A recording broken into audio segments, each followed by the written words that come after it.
everybody, this is Chris Schmidt with Rocket Lasso Live. This is a Patreon-supported live stream that we do that we just take questions and attempt to answer them from people in the audience about Cinema 4D and different motion design and maybe some Photoshop. Who knows?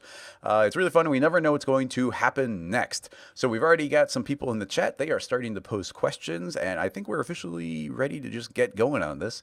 So why don't we go ahead and switch out, we'll switch the screen immediately over, and let's go ahead and click on the first link. We've got one from Fried. It's a link to Instagram, and what do we got here? All right. First of all, this is from Oscar Pedersen. I believe it's Oscar Pedersen. And let's see what we got. Ooh. Oh, nice. Okay, so we got first of all, a looping animation. So those are always fun. A lot of stuff when you make a short video for Twitter or Instagram, it's always kind of fun to make it in kind of a GIF format where you can loop it so it starts the same way it ends. This one in particular, there's thematically, there's quite a few of this kind of style. It's like a specific cool style that people have been making where you do a loop, and even where it's something like a sphere is traveling a particular path and it gets back to the start position. What I don't want to do is just recreate what they have here. So I'm trying to think, give me a split second to just give this a little bit of thought, where how can we kind of take some of the ideas here and make it our own. So it does do one nice little rotation as a cube, and so we could, it's going to be approximately the same, but we could do something a little bit different where it's like a pyramid shape, and it doesn't have to do this perfect roll here. It could like jump into the air or something. So we'll just kind of wing it and try and make it a little bit different as we go. But this is a really good example of this kind of looping animation. So why don't we go ahead right away and jump on into Cinema 4D R20 and look at what we're starting out with. Now, what I'm thinking is that we want to start with some other shape rather than just a cube. Although a cube and a sphere, like those are natural kind of opposites to each other. But we can start with something maybe like a pyramid here. So you see we got a pyramid, and it's nice and square. It's 200 on every direction, even though the sides are different lengths. Like this side is longer than 200, but it ends up being 200 tall. So something to keep in mind there. But one of the things here is that it's really easy to turn something into a sphere in Cinema 4D. It's pretty hard to turn them into other shapes. So we're going to start with the other shape right here and then turn it into a sphere. And we're going to do that by, first of all, I'm going to hit the shortcut NB so you can see the polygons here. And I'm going to subdivide this a bunch of times. So let's subdivide. And we're not actually doing any dynamics here, so we can actually go decently high in this poly count and not worry too much. So there we go. And now, unfortunately, the sides are all triangles and the bottom is quads. I don't think that's going to be too much of a problem, but it's just something to keep in mind. So we've got this pyramid, and we can go and very, very simply, we can make a spherify deformer, and we can put that inside of the pyramid. And if we set the strength up to 100, then boom, we have now converted it into a sphere. Now the radius is a little big, and I set the radius down to 100, so that should be pretty similar. So we can change this radius. You see that's approximately the same volume. You'll also see that depending on where we put this spherify, we need to move it to change our poly count in various areas. You'll see that we have a very high poly density down here in the bottom where these are connecting, and then this flat bottom with all the quads is fine. But if we take our spherify and we pull it to a slightly different position, you can see that hopefully we can put it in more of a middle ground here so that the polygons are a little bit more evenly sized. But like I said, we are able to put a pretty heavy subdivision on here, and that is just working pretty well. So if we change our view here, it's going to be a pretty perfect sphere, and we can always subdivide it more if we need to. And wherever this is pivoting from, you're going to see that we're going to be able to get this transition going like that. Now, while that's fun, I think we're going to end up we will definitely use a little bit of fall off here to make the transition into and out of the sphere a little bit more interesting.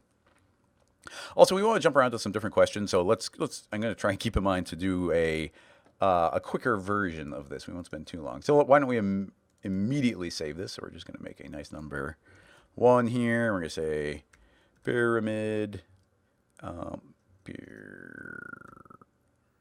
mid to sphere.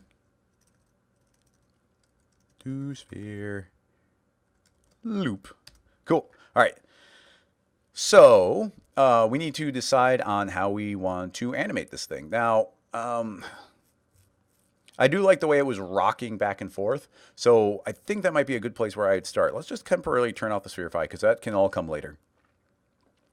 Let's go ahead and what we want to do is animate this. And I think we want to animate it from the corners here. So we can kind of have it rock back and forth and then maybe squash and then leap into the air and then land. And that will be our loop.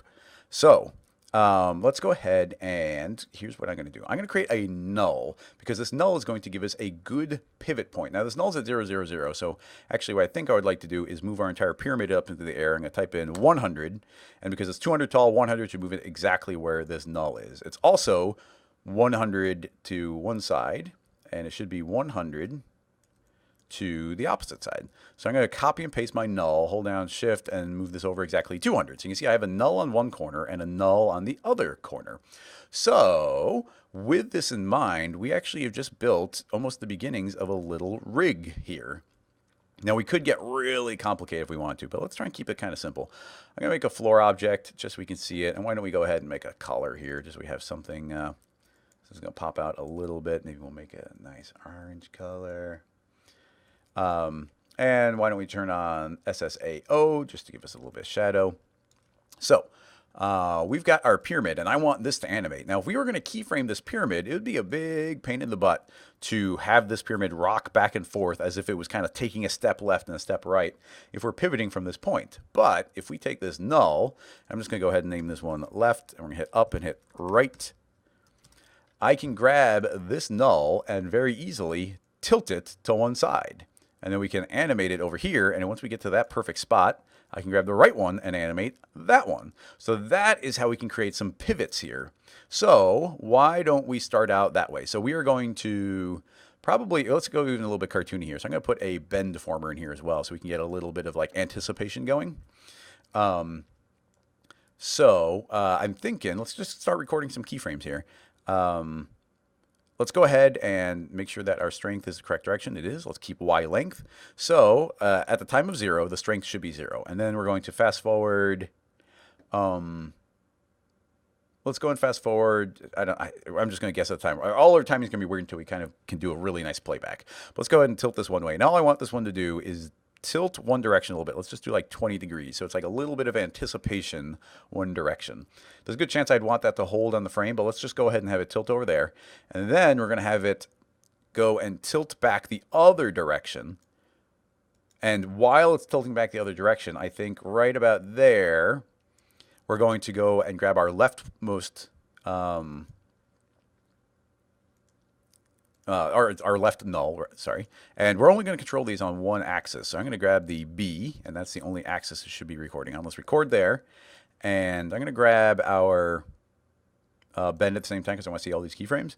And then as that tilts over that side, I'm going to overshoot it by 5. And now let's go ahead back to this left one and tilt the entire thing back. So it's kind of like it's bending backward. I'm just going to make it 50 because it's a round number. Why not? And then we can grab our bend. And at this point, I think our bend would be zeroing out. But maybe it's even going further. We're not going to be able to tell this until we go further. I am going to tell it to record again at the same strength. And then we're going to fast forward another 10 frames. I'm going to tell it to counter bend the other way. And at this point, actually, honestly, I'm feeling like I should probably be back further because it's going to tilt forward and tilt back, and you see it's kind of pulling it back, and then it's going to lean forward. But when it's leaning forward, I think maybe at this point we want this left one, I don't know, maybe we just go, once again, skip 5 frames, and then we can tilt it back to 0. And then at the time of 0, right as it hits 0, is the time that our right one would begin recording. So I'm going to also record there. And let's jump forward 5 frames, and now let's tilt it back that way. I'm going to have it tilt even further. We might want to lessen it on the other side. But now let's see what we got. So it's going to tilt. You see it kind of tilts over. And this is where I was saying I'd probably want this to hang. So I'm going to actually grab all 3 of these keyframes. And let's grab that. Yeah, so we have the bend. So it's tilting over. It's like, okay, it does that. It's fine. So it tilts over, and that's fine. But I want it to kind of suspend itself there. It should hang out there for a little while. So I'm going to go and grab all of these and scoot them over 5 frames. And the only keyframe that exists right here is the bend deformer. So I'm just going to hold down Control as I drag it over. So now it's going to hold that position. Now we'll smooth that out later, but essentially it's going to hold that so we can get some anticipation going. And then we're going to let it tilt here, and you see as it's going, it's kind of being like, oh, force it back. And then it starts bending forward. Now, the question is, do we want it to start whipping forward? Do we let it tilt back, and it's like it's tilting, and then when it starts tipping backward, it's going to whip itself forward. And I think that indeed that is what we want to do. So right here, I'm going to grab the bend, and actually that's where the bend ends. I'm going to say, you know what? That one shouldn't start tilting over until over here. So I'm going to pull this that way. So give that a few frames. So now it's tilted backward, and it's going to start tilting forward. And as it starts tilting forward, now you can see it starts whipping itself forward. So it's going to try and tilt itself that way. And that's looking pretty good. And then I think the thought is it's going to, we'll have it rotate back because I kind of like this anticipation. So we can do a very similar thing. So essentially we want to get back to this state. So I think, well, no, I guess let's just do it manually. So it's going to tilt over. Essentially, we want to rewind back to this state. So I'm actually going to hold down. Here's a cool trick if you didn't know this. Hold down Alt as you drag your timeline, the current frame we're on, and it will make it so you're not refreshing your viewport. So I could say, whatever this is at 40, I want that to also be what happens at 50. So we're going back to this state. So I'm going to record the state of the left, the right, and the bend. So I'm going to record those. Actually, I shouldn't have done the bend one, but it's at 0, so I can ignore it. And we go to the object tab, and I also want to record that strength. So now what should happen is we're going to tilt backward, and then it's going to tilt right back to that state because we essentially returned to it. And we'll clean this up again, but now we want to get back to this state, but we're also going to have it leap into the air at this point. But this is the state that I want this to copy to now. So I'm going to hold down Alt, drag this way over to 60. And once again, let's record the bend because we want to capture that. And I want to grab the left and the right, and I want to capture those rotations. And we go back to the bend and delete out this rotation. It's not doing anything, but I just like it being clean. So what we should have seen is now we should get it to tilt backward, and it's going to tilt forward and then lean over to that new position over there. So that's actually working pretty well. Back, and then it starts tilting forward. So now let's see. On the bend, you can see that it's tipping back. I like that. But then here, it's not bending forward until there. So I'm going to delete this in-between frame. Let's get rid of that. So now this should start transitioning almost right away. Boom. And it's going to start tilting over. And that's all looking pretty good. And maybe we should start timing this out now. So let's just hit play and see what we get. Okay, so it's working, but now you see our timings are all terrible. So that's what we need to clean up. So I'm going to, because we got really clean keyframes right now, I feel safe just selecting all of the animated properties. And now let's start timing it out. So let's see. And really we just play this by ear. Tilt over. So it's going to tilt over. We just got to keep looking at it. So it's going to tilt. And honestly, this should probably hold for longer. So I'm going to grab that, and let's let that hold for an additional 5 frames. Hup. And then it's going to tilt over. And in fact, even looking at that, it's going to tilt over. And I want the bend to anticipate even more. So let's go ahead and say, yeah, you're bending over, but I want you to stretch even more to anticipate. So it's kind of like it starts going even further and then whips itself. Okay, that already looks better. Whoop. And then, yeah, so we're tilting, and that looks good. We're tilting, and I like that slowdown, but I think it should have more time there. So once again, let's make sure we're grabbing everything with the keyframe. Hold down Shift so you can deselect your current selection. Drag a selection. Let's give ourselves another increment of 5 frames. Later, we might get more specific, but increments of 5 are working for me now. Tilt. So I like that tilt, but then I think we want to hold that even more. Now, something that could be pretty useful is... it's called a hold frame, where essentially you want it to hold a particular position. So because right now these keyframes right there are what we want, I'm actually just going to select that and drag a copy of them over again. And then let's go and give this more time to breathe. So I'm going to scoot all the other ones out 5 frames. So essentially nothing is changing in this time. Now you don't actually want nothing to change in that time. You want there to be a little anticipation, but you want most of the motion to happen during this movement. So a good trick here is I'm going to rewind this a couple of frames, like maybe right there, and I'm going to re-record the rotation, and I'm going to re-record our bend. And you see I'm recording these when they're a little bit weaker. So what I'm going to do is when I grab all of those, we can go and delete out that keyframe and then scoot this one forward again. So now this now that's the final position, but this is keyframe, so it's almost like a hold frame. So you're getting to this final position, you get that extra anticipation, and then it can whip itself on the other direction. So let's see how that's looking up to that point. Boom. Okay, so that's good. If we're only looking up to this point, like I like that anticipation, and then it's going to whip itself forward and then carry straight through. So this is kind of like one motion.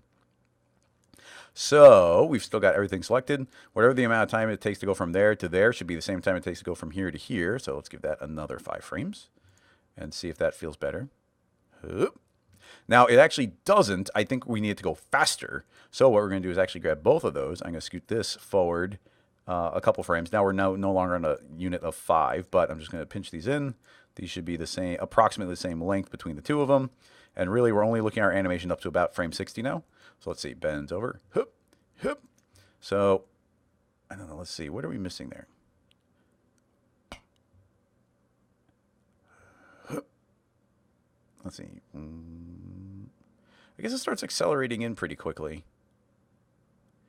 I mean, I kind of want to undo what I just did. I'm going to undo and put those back in. Let's see what happens if I give it more time. Maybe I was misreading it and I wanted more instead of less. Hard to know unless we just see it. Boom. No, see, okay, so I guess I just want to see that ease in a little bit more. So what I could do is go and record our frames here. Now it's getting a little annoying grabbing our right and our left and then our bend separately when I want to record something. So we're going to spend a split second and do something that I don't think I've ever really talked about too much. If I right click on this letter B and go to animation, I'm going to say add keyframe selection. Boop. And now that's been added to the keyframe selection. And now I'm going to go to our bend and we're going to go to the object tab, go to strength, right click animation, add to keyframe selection. Now I could be wrong here, but I think if we turn off position, scale, and we only leave on rotation and parameters, then if I were to select all 3 of those objects and just hit the record button, then I hope, yeah, you see that it only recorded on B and it also automatically recorded on strength. So now I can just hit the record button and only the things that I designated to be in the keyframe selection are going to be what's added. So now it's going to be really simple to just grab those 3 objects, hit record instead of keyframing every single one of them. Yeah, so we already kind of did what I wanted. So we want this to spend a little bit of time getting to that point, and then it can, after that point, really quickly get to the other positions. So that is going to take longer. So I'm going to grab this keyframe and give it some time, and then it's going to accelerate through there. Boom. And honestly, that I want it to be even more. So that, yeah, there we go. Now that feels better the way it's traveling through. And now that whips down, and I think we can take everything, and we're definitely going to need more keyframes. We're going to grab everything and scoot that way back because we want that speed carrying through. So now it's going to whip through, whip. And then in the same way of what we just did, we want to get another in-between frame.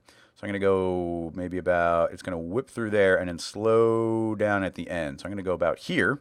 Let's once again record. And now this can take a lot longer. That can slow itself down. And then this one, maybe scoot it over there. So let's see what we get. There we go. Do you see how we're getting that nice little arc through there? Whoop.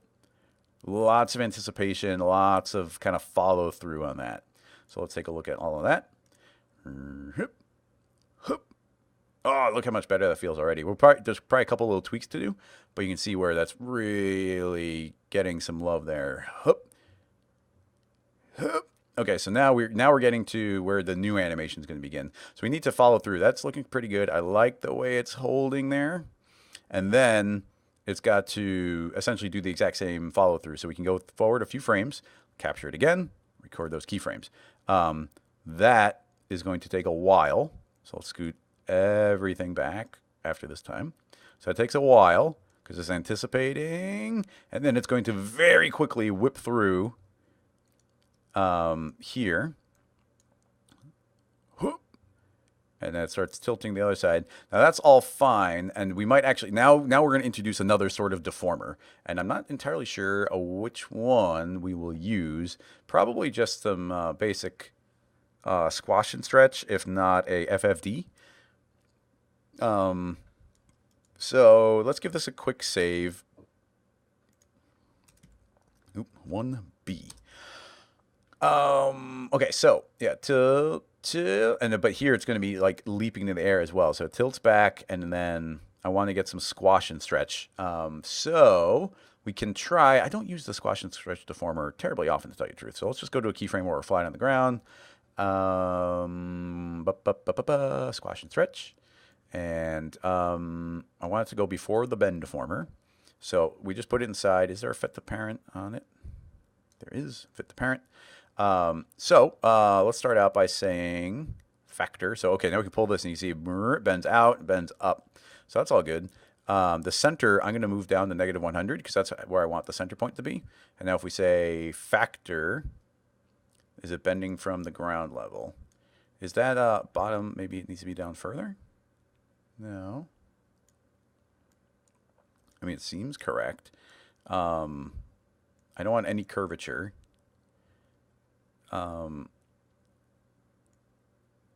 That's where it seems to start or end, but it's not where it pivots from. Factor 0. Expand. Yeah, I'm not perfectly familiar with all these settings, but you'll see that as I stretch it, it's pivoting, but it's pivoting from the center point. So I'm going to try moving that down 100 units, and we might have to make the center go to 0 and then this upper part go to 100. So now it's stretched differently. So now hopefully if I stretch this and squash it, yeah, there we go. Okay, so that was what I was missing. So now we can control the squash and stretch of this thing just by grabbing the factor, because I told it to pivot from the bottom. So now this is the only variable that we're worried about. So we can go ahead and put that to 100. So we're at the default. I'm also going to right click on the factor and say animation, add keyframe to selection, add keyframe selection, so that will now be recorded. So if I grab our bend deformer, then we can now see that, and actually I guess we should grab everything because then we can see all the keyframes happening. So now as this bend, I think actually, so when we're here, oh, that's where the anticipation starts, but I'm going to actually go back to frame, yeah, I think I'm fine with that. I'm going to go to 75, and that's going to be the first frame where this is recorded. So at 75, it's going to look like that. And now let's go and scrub here. Now at 45, actually, yeah, well, then it's going to start stretching, I guess, or we're going to squash. That's where we're stretching, and then we squash. So here, we also have to record. So that's where we record 0. Apologies. Right there, we're going to go 1 frame forward. And now, let me start that sentence one more time. We're going to go one keyframe earlier, so that now when we go forward and we're in this position, we can start anticipating the squash. So that means we're going to stretch. So actually, now that I think about it, there is a problem here, because if I stretch, our pivot point changes. Not something I was thinking about. If we scoot this down, okay, cool, we can scoot it down. So that becomes an additional variable here. So we are going to stretch it to whatever amount we think looks good. And I'm not going to go crazy. Let's just do 125. But let's keep in mind that we need to also be keyframing where it's pivoting from. So I'm going to just scoot that back to 100. We might need to keyframe that. In fact, I almost guarantee we will, but we won't worry about that quite yet. So now you can see we're here, and now when it bends over, it's going to be like, and stretching. We might not be able to visually tell, but it is stretching further that way. So now when we get into this flat position is when it's going to be in its fullest compression. So right here is when we're at 0 rotation on both of our nulls. So now our squash and stretch is going to go way down. So we're going to squash way down. And this is as it was transitioning. So this is actually the tricky part, because unless we put 2 different squash and stretches, that would be weird. But it might make sense. It depends on how they're transitioning in. This is the problem with using that squash and stretch this way. I'm tempted to just, I like doing it with the formers instead of by scaling a null. That would be a little bit dangerous. But we could do one on one side. But then the reason I'm hesitating to do that, because as we transition out of 1, it would still have to be at 0 exactly at this time. And I'm a little worried about that. But let's give it a try. So we're going to squash that. We're going to put it back to its original state there. And then we're going to make a second squash and stretch. And this one is going to pivot from positive Z or positive X. And now we're on the O side. So this one, I'm going to delete out all of its keyframes in there because those shouldn't have been any kind of variable yet. And at this time right now is when I want it squashed down, and that's my main problem. But let's go ahead and, yeah, if we were to keyframe this squash down, we still need to go to the previous frame, whatever that is here, and have it be at 0. So that one should be at 100, so that's nothing. And now we go here, and now we can transition into a squashed state. But you'll see it's stretching it out in the other direction. And here's where the problem is with just making 2 of them. Because as this is transitioning, you're going to see it's going to be passing right through the ground because it's transitioning when it's not in the correct position.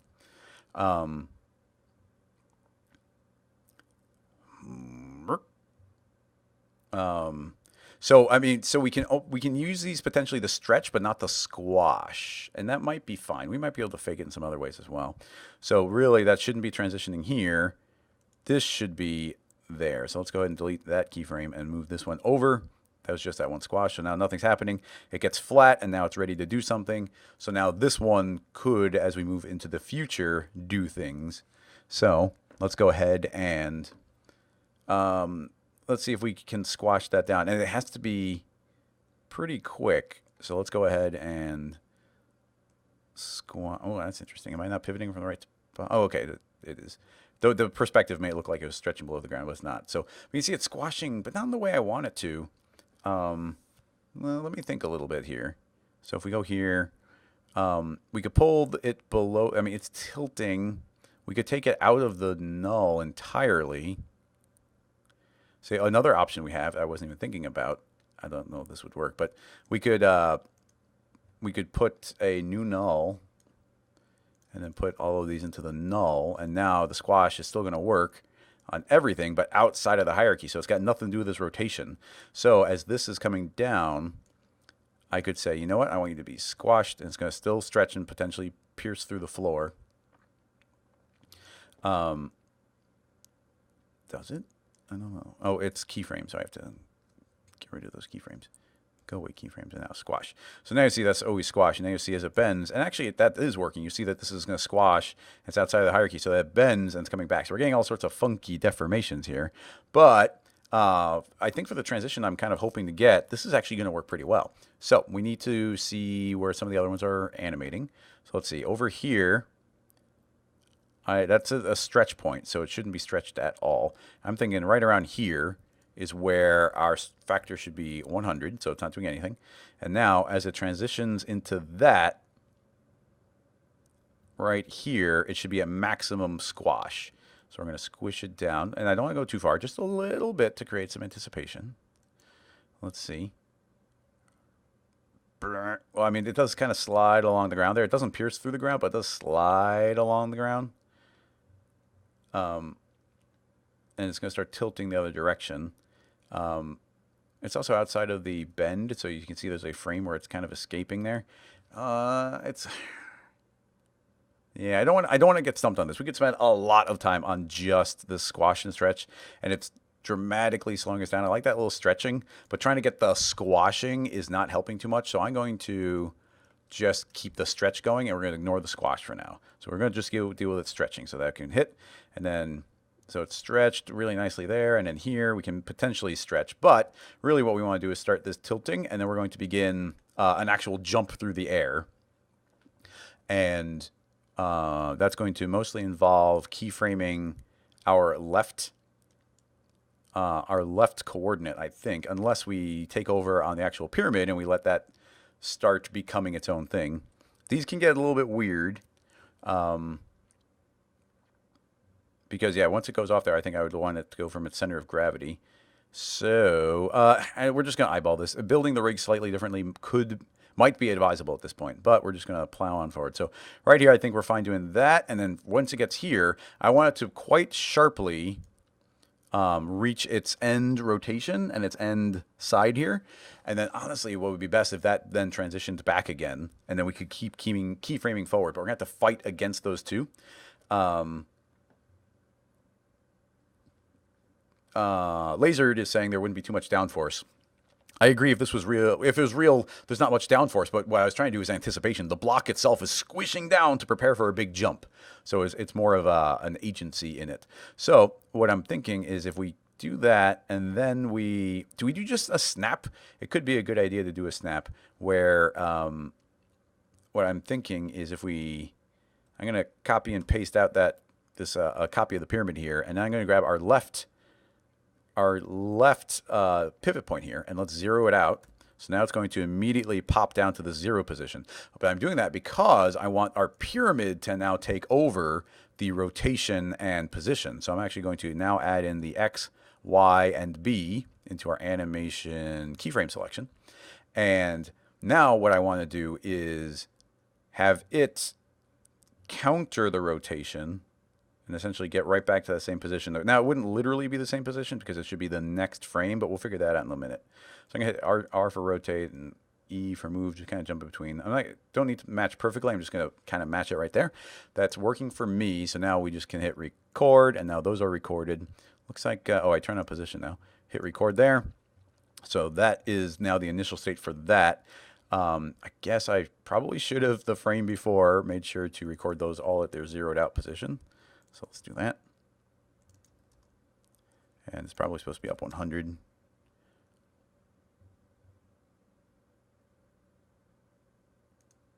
Unless this is also 100. Yeah, there we go. So that should have been the state with the previous frame. So now you can see that it's going to tilt. Pop. Pop. Okay, what am I missing there? The left. Oh, it looks like I should have moved that one frame forward. Don't lose the thread. The left is not tilting over until it suddenly pops over. But that is what the pyramid is doing. So that means right now, this should have had its rotation of negative, or whatever rotation this is. There we go. I just lost that keyframe. So I should have recorded that and then gone one frame forward and then done the zeroed out one. There. So now you'll see that this null is actually popping from one position to the next, but now it's giving us a zeroed out rotation base in order to continue our animation. So we're just going to carry on. Hopefully everybody followed that. So that's going to go there, and then now we can jump forward to the point where I think I want to take this and say, let's spin this around.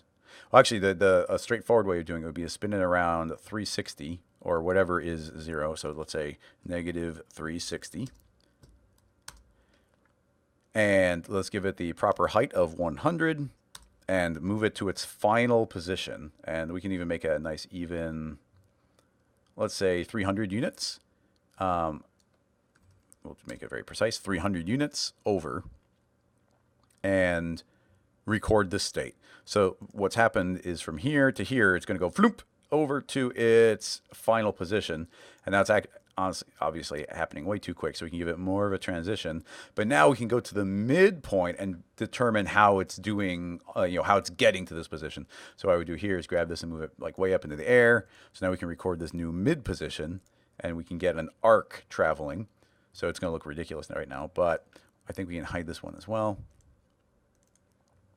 So now it's going to jump and then land in a new final position. So once again, a useful thing to do is, you saw I just scooted across, and now we can worry about the midpoint. So now we get this arc that we need to worry about. Keyframe wise, so we're going to travel up, and it should kind of harshly end at the end, land at the end. And we want the end state, like so after this, we want it to look exactly like it looked at the very beginning right here, which is a nice flat pyramid. So let's go ahead and do that. So that would end there, and now we can give it a few frames to settle, and now we're going to make sure that our bend, which hasn't been keyframed in a while, we'll be changing it a bunch, but let's just go ahead and zero that out and record, and then our left and right, we'll just go ahead and give them their keyframe. Record those. We're getting. It's interesting why the position was keyframe there. I'm not sure why. We'll check that in a minute. But let's see. So that's all traveling over, and then you'll see that we'll end up in our final position. I am good with all of that, except you'll see that I moved this to 120, so I'm going to scoot that. Oh, wait, we're giving extra frames to transition there, so that makes sense. So we land, boom, and now we'd have it land, and when it lands, I think we'd want our bend. Now let's just start adding more keyframes. Our bend is going to follow through on that animation, and then it will be able to settle in its final position. In fact, we will overshoot. So like even here, we could take this, move it 5 frames forward. Right here, we'll let this bend go the opposite direction a little bit. Yep. Record that. So now as it's getting that final like bounce, it'll like have a little time to settle in. We'll clean all that up, timing wise especially. And even here, I feel like we land before we transition backward. So I'm going to scoot that forward, and then boom, we land. And when we land, we might even want this bent this way. So now we're going to fly forward, go, it's going to land and then spring into its final position. So you see what I'm going for there. Boom. That might be a little extreme. Let's go ahead and drop that. 50's been treating us right. I'm going to go a little less than that. Let's say 40. Boom. So now it needs to do that transition through. And actually, it is doing a pretty good job of it. So it's twirling. Although it's making me feel like it should, like at this midpoint, it's already doing the twirl. So let's go ahead and say, okay, you're twirling. So engage on that shape there. So we'll give it a bunch of bend. So that can be, whoa. It's pretty good. Hup.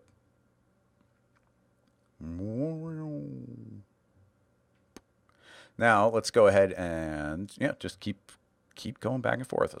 Now I'm looking at this arc that we have. It's not bad, but it's not perfect. I think I can just click and drag this. I'm going to move into a slightly better position right around there. And then we haven't gotten into our F curves at all yet because it's just not something I've been worried about. But this arc is definitely something that we would need to deal with, and especially on the X transition here. So I'm going to right click on the X and say animation show F curve. So here's our crazy F curves. But really it's just this arc right here I'm worried about. So that's a transition. So I really just want to increase these handles. And okay, that's going to pinch that in. Is it just, do I really just want to change it on X? It's quite flat. Yeah, that is X. So it's just doing this transition. Oh yeah, actually that makes sense. Yeah. It's only Y we want to change. So yeah, we can change Y. And there we go. As I change the Y to be wider, we're widening out this arc. And that's why I want a cleaner arc. And in fact, see right here, this is an anticipated landing. But we don't want that. We want this to be a very rough landing. It should hit hard. And then here, these should be pretty much straight. And it should be the same thing when it's transitioning in, but we'll leave that for now. But you see, we get this nice, clean arc. So let's see how that looks. Boom. Okay, actually, it's pretty dang good. I'm fairly pleased with that. Now, the only thing that's bugging me is this bend is definitely not what I want. I think I do want the bend to be straight in this midpoint, at least right here. So let's worry about that.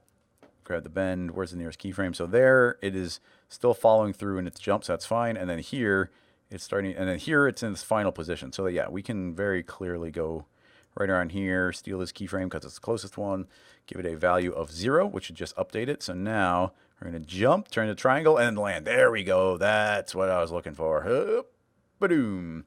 And we got a nice little overlap, get some wiggle. That is awesome. Let's go ahead and take a look at the whole thing. Give it a quick save. Hit play.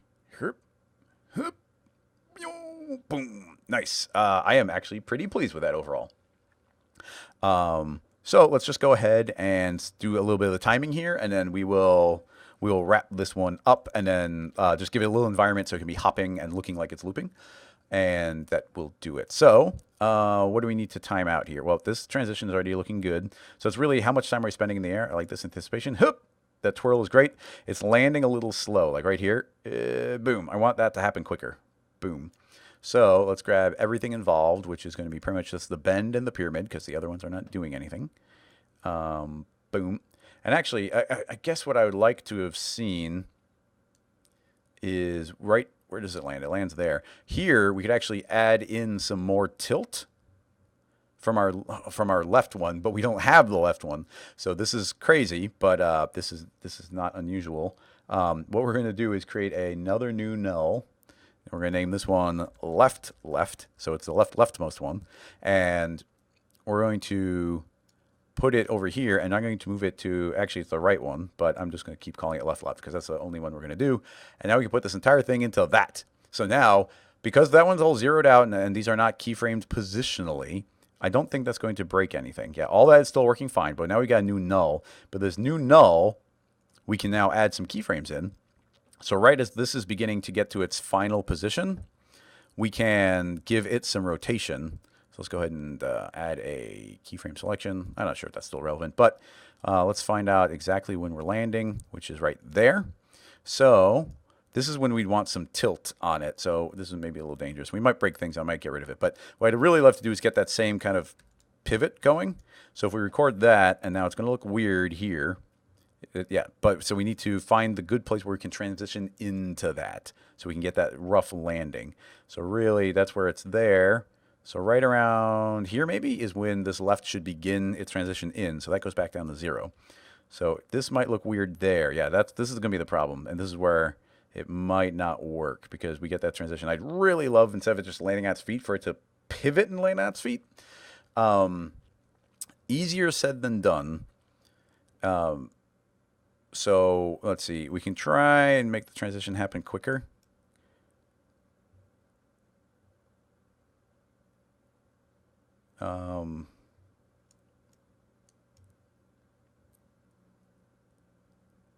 Yeah, it's a transition between the two. I totally get why it's happening. The fix is not immediately coming to mind. So it's making me want to just say, okay, undo that. Like, don't worry about that. We're just going to pull that null back out again.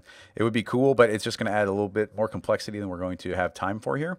So as it is, we kind of do get this nice little plump landing. I would love to get this little rocking motion again because that was kind of such a big part of the opening. We could totally do it, but it's just going to take too long. In the same way we did that, really, this big transition from one step to another, so it could suddenly be flying through the air, we'd have to do the equivalent on the other side, and I don't want to build another one of those in because it's going to take a while. So we're just going to let this thing land really hard. So right here, this frame indeed. So we can go ahead to our F-curves again, show F-curves, and we do see this ending here. So we've got all 3 of those, and I just want to make sure that, yeah, that is landing pretty hard, and that's landing hard. It doesn't feel like it's that hard. This rotation might be the least hard of all of them. So yeah, if we pull up a little bit, you can see what's happening there. Now we kind of don't want to smooth that out, and that's just the bend, isn't it? Yeah, so we can have that be a little bit rough, like that. Let's see. Boom. There's a certain lack of weight right there. I really want it to be like boom. So I mean, we could probably fake it a little bit, like to have the last couple frames like right there. We can grab our pyramid and our stretch and kind of record everything. Boom. And then compress its time so it can spend more time in the air. And then once it finally lands, it really gets a big like thump. Boom. So that's too much, but let's see, doing the one frame. Yeah, a little bit more of a boom, like it lands a little harder. And then we get our nice little wiggle at the end. We can taper that off in our F-curves. Let's see what we got here. You know what? I'm pretty happy with that for what we were working with. Let's take a look at the overall timing here. I'm going to hide our squashes and stretches just so that we get rid of that distraction.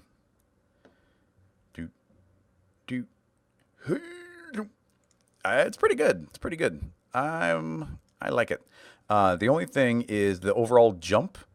I think that could be faster. So this, I'm going to grab everything that has a keyframe, scoot it forward. Let's try 1, 2, and then grab the second half of the jump, which is these. 1, 2. So now the jump should happen faster. Whoop, ba-dunk.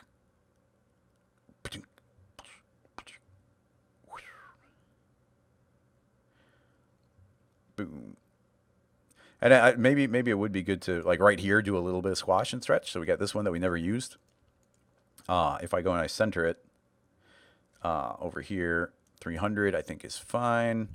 So we could say that this was never used. I'm going to put it down to 100.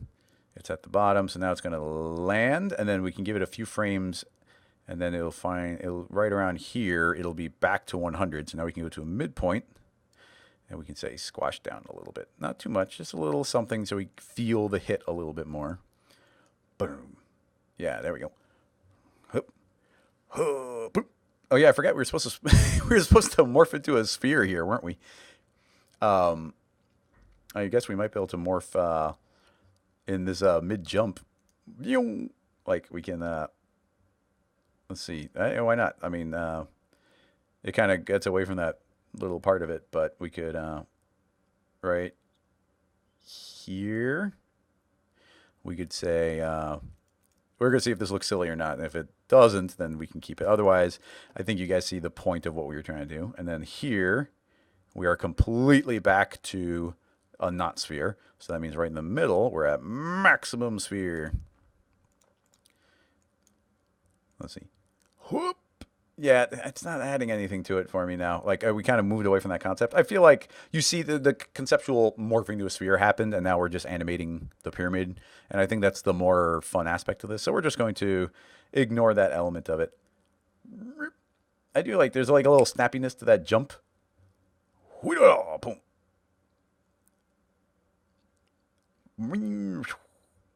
Okay, so we're going to just do a little bit of F-curve cleanup. So we can go window, timeline, F-curves, and we get all of our different F-curves going. Now, the main ones I think we're going to want actually are our squash and stretch here at the end and our bend. That's where the follow-through is going to be. So you'll see that our squash is not happy. It's not doing anything until about here when it starts squashing. Now, what we could do is potentially, and this might not work, but I'm going to say that right around here, there's a new keyframe. And now when we go over here, let's see if we could have put a little bit of stretch in. Yeah, so we can do a little bit of stretch. So this is now an anticipation of the squash that's about to happen. So we can stretch that out actually a decent amount, I think.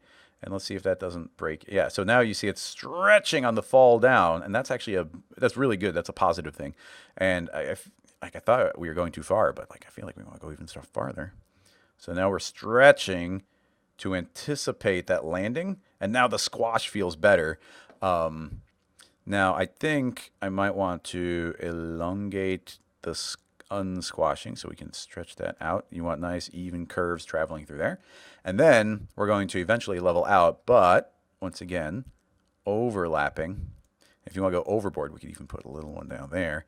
So you start getting a sequence of smaller, shallower like transitions. So keep in mind, we're only looking at the stretch here. Boing. And now you get that little bit of extra overlap. Now we want to pay attention to that positions, but I'm also going to bring in our bend deformer here. Our bend is down here, so we have to pay attention to these lines. Now we can see right here, let's see where that time is, right here, that this arc isn't quite matching. I think it would look a little bit better. Like, this is always an experiment, but it's like, can we stretch that up a little bit to clean up that curve? Now, I think our bend and our squash are fighting each other. Based on the order of operations that they're doing. The bend is coming after the squash and stretch. Let's make sure that we say unlimited. Oh, okay. Unlimited is not quite doing it for us. I think it's dangerous to switch the order here. And it's also it's this squash outside of the entire sequence that's causing trouble. I don't want to get stumped by that because I do like the squashing. And it's only going to look like that for this in-between frame.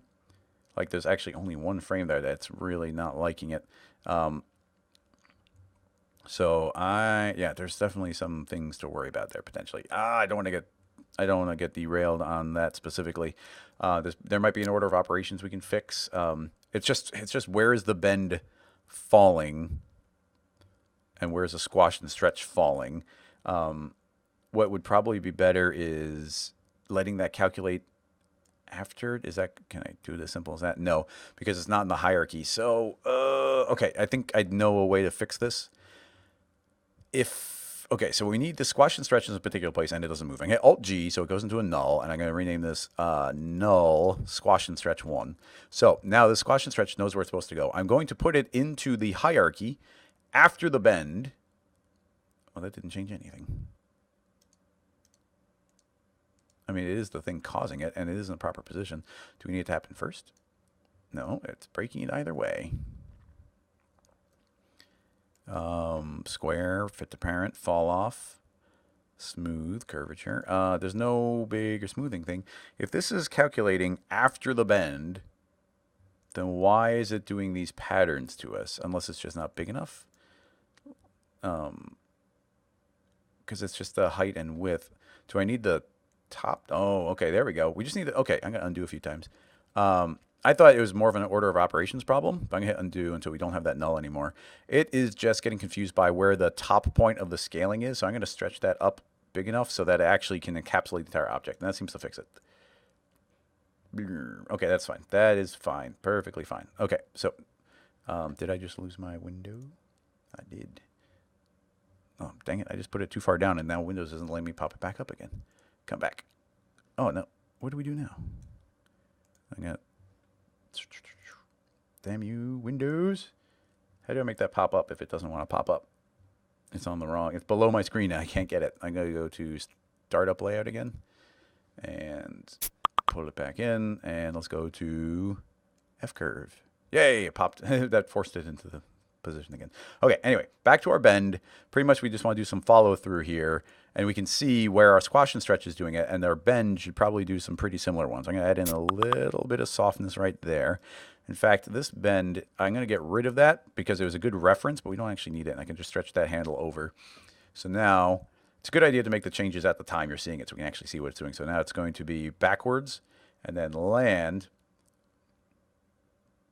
Now, right here, I think I actually want to break the tangent. And how do we do that? There. If I hold down shift, I can break this tangent. And I want this to start, like, by landing. I want it to, like, whip through. I don't want it to spend a bunch of time easing in. It should very quickly get into that. In fact, if we wanted to go overboard, I hold down shift and go like that. And now we can go boom. And it just carries that motion through. And now that's going to bend down. And now right here should be the peak. So let's go ahead and scoot that over. Nice big bend. And then we can go and mimic what the squash and stretch is doing. So now we can overshoot the other direction, and then we can scoot this one over, and then we could bring another one a little bit lower than that. I mean, you could add as many of these in as you wanted to. Like that one could then go up a teeny little bit. And then, this one could have another little bump. It's snapping. I didn't know that snapped that much, but yeah, we could have that be a little bit more. And let's, why is it giving me these really hard tangents?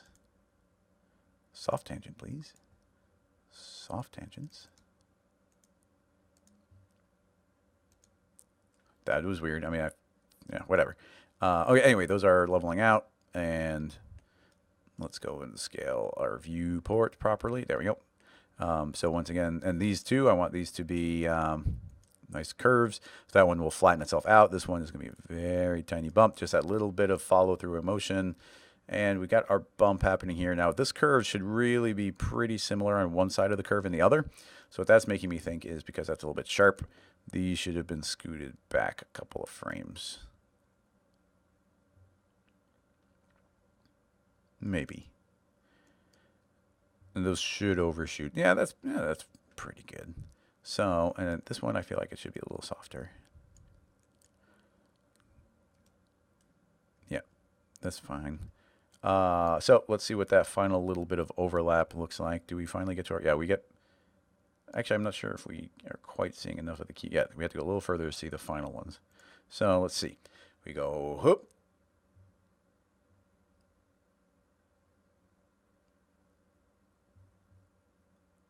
Okay, I like almost everything. A little bit of timing stuff overall. Let's go to, where is the peak of our jump? Right here is kind of the halfway point. So I'd want to give that an extra frame. And then this is everything after that point. So I want to give that an extra frame. A little bit more time there. Whoop. But now having said that, what I want to do is have everything go faster. This whole thing should be faster. Okay, so now we're going to go ahead and give this a save. And then I'm going to even save it now as a new version so we can continue forward. Because this is a little bit dangerous. I'm going to grab all of our keyframes, and we don't need this top reference anymore. Get rid of that. Let's go ahead, and we don't need that. grab all of these, and then this is real dangerous. I'm going to select all of my keyframes, and I'm just going to start compressing this entire thing. And I'm trying to pay attention because, okay, actually, it's actually showing in the viewport surprisingly well. See, I got my one real sharp keyframe right there, and that's when we do that harsh transition. And because those are two keyframes directly on top of each other, then if I scale it, then they might intersect each other, and then one will erase the other one out because we're quantizing as we scale. So I was making sure that that existed. So let's see if this could break various things, but it's also a nice cheap way of just speeding the entire thing up. So I think we just sped the whole thing up like 20%, and it's looking good. I like it being faster. Now you could always speed up in post, and we could also not worry about the keyframes and not quantize them. Having said all that, let's do it again. I'm gonna try compressing some more.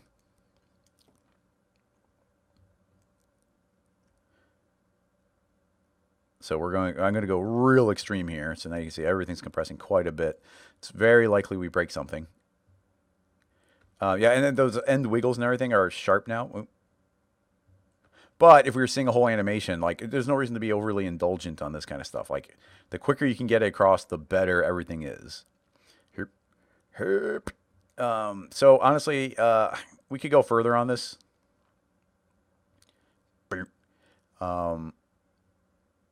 And I would really have loved some squash here. Now the squash is over here, so I think if we squish from here, yeah, it's going to stretch it way the heck out. We could put a second one right there and potentially squish it down. But we will stop these keyframes, and now let's just spend a few minutes on our environment. So we'll just call that good. Yep. And now really all we have to do is like kind of set up our perfect little scene here. So we don't use a floor.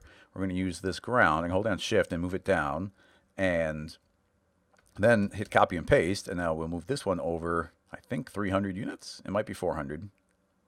It's got to be 400. Yep.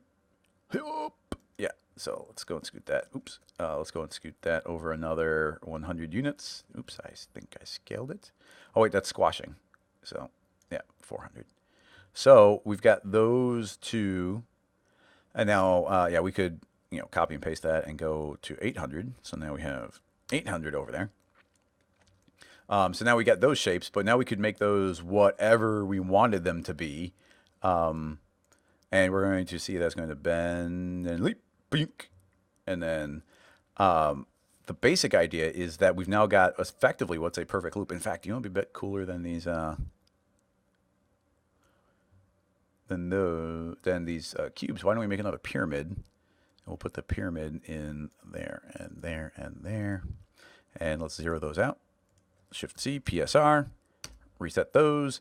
And now we'll flip them to Y minus. And now we can pull those all out. And now we got 3 upside down pyramids. And then we could have some sort of, we can make a cube. We'll go, let's see, make it 10. And then we'll go minus 105. Oh, 205. And then we could stretch that way out. And that just becomes the basis. Now you go through and start making some fun patterns and whatnot. But now it's almost like we got this little thing balancing. And the basic idea is if we were to zoom in enough so we wouldn't see the repeating ones, then now we have our one shot, our one pattern that is ready to do its thing. Now really what we're focused on would be the middle one. But what's cool here is we've just got our null. This null is not keyframed or anything. So I'm pretty sure we could just, oh man, I didn't even think about it. But what we should totally do is we got our null and grab this pyramid and put that in there. And now if we take this and put it into a cloner, and now we clone over, not up, but over negative 400. Brink. Nope, we wanted that one. Get rid of that, get rid of that. So now we got that. So now we should have 3, but if we go and we give ourselves, let's say, 5 of them, if we go and we frame this up real nice, and I don't know if we want to see all 3 or what our perspective would be. If we, a lot of these end up being kind of isometric.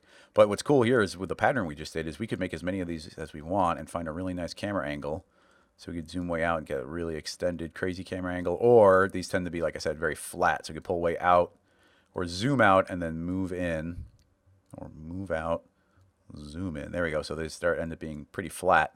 If we keep on making a couple more, dink, dink, enough with them, then the framing doesn't matter because we're instantly going to see an infinite loop of them. So we've got that. As long as we don't see where one, outside of the sequence here, we should be able to just hit play, and then they're all going to go, whoop. It looks like that. I'm going to put that into a null and move our pyramid up a level just so that it's not being affected by squash and stretch. And then the one thing I forgot is that we shouldn't see the first one, so we'd have to move over here and zoom in, or we just need to make more. 1, 2. So we got a couple more there. So as long as we're not seeing the first one, and then when you go and you make your loop, you only literally need to make a single jump, and then it's in an infinitely repeating pattern. So literally we would just record this like this, whoop, and then as soon as it stops, then it begins again. So we go here, it balances out, so we'll just call this 110 frames and find some good perspective. Honestly, I'm not super digging that one we just had. So we do this, and then maybe cut each of those off almost perfectly in half. And if we're going Instagram, we can go and make a square format here. So we go and picture it like this. Rewind. I'm going to frame it so we're perfectly chopping right through one when the other begins, or all but. And now we get the and yeah, now we got our perfect little cascade of these doing their thing. And this is literally only looping once, but we'll never see the seam. The crossfader is saying we should go full isometric, which is totally possible. Let's go to cameras, go to parallel. So now we're full isometric. It's not giving us a preview of our framing, which is a little odd. Does it not allow that? I mean, presumably we can just make our screen square, and that would be actually the final. And then I don't know how many of these we should see. 5 seems like a good number.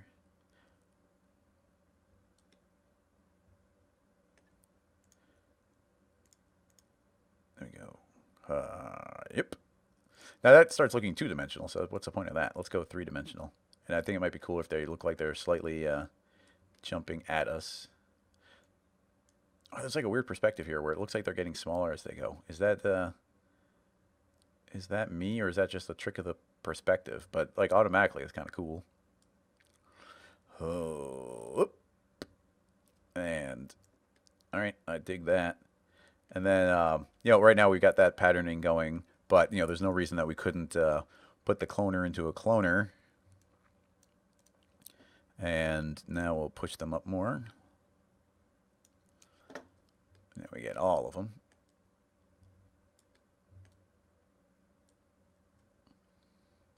Of course, we need enough space so that they're not intersecting.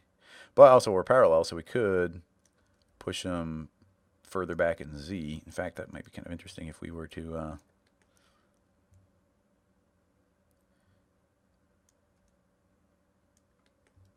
yeah, that's pretty cool. Bing, bing.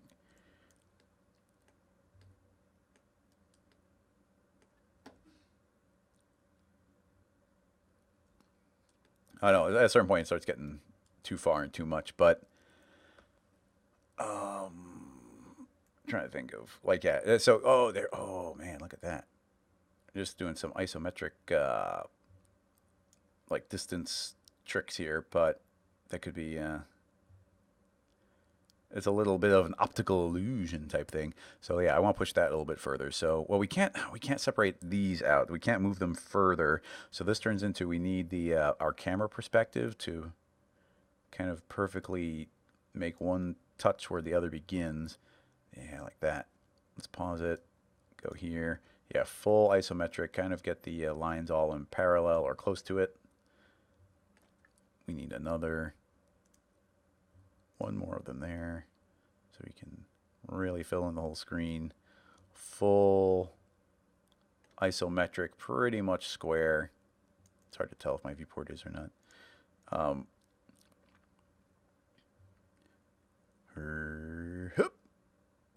Yeah, that's not too bad.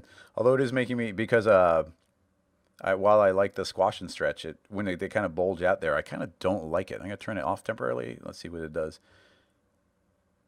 Herp. Yeah, it looks better without that squash and stretch, just because it was expanding beyond that frame. And I don't think I think it looks better without it, given the kind of the visual concept we've got going right here. So we got this nice full parallel. They all leap, go into the next one. Um, Although I will say that I do feel like we got to bite out that one frame again. So where are we at our jump peak? Right about there. Yeah, so I'm going to, once again, I know I'm going back and forth on this, but let's punch that up a little bit. There, just one frame out from each of those. One keyframe goes a long way. Here. Boom. Oh, it does really isn't sticking that landing. I want to really punch up that landing.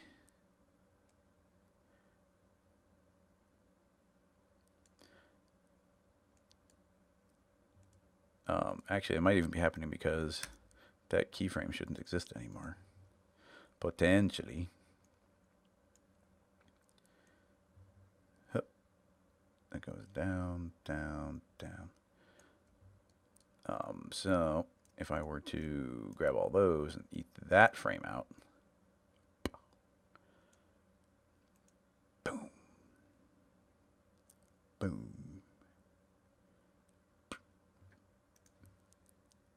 Yep. Now I gotta be careful. Look, I missed one up there, so yeah, scoot our perspective back like that, and then let's get all of our keyframes.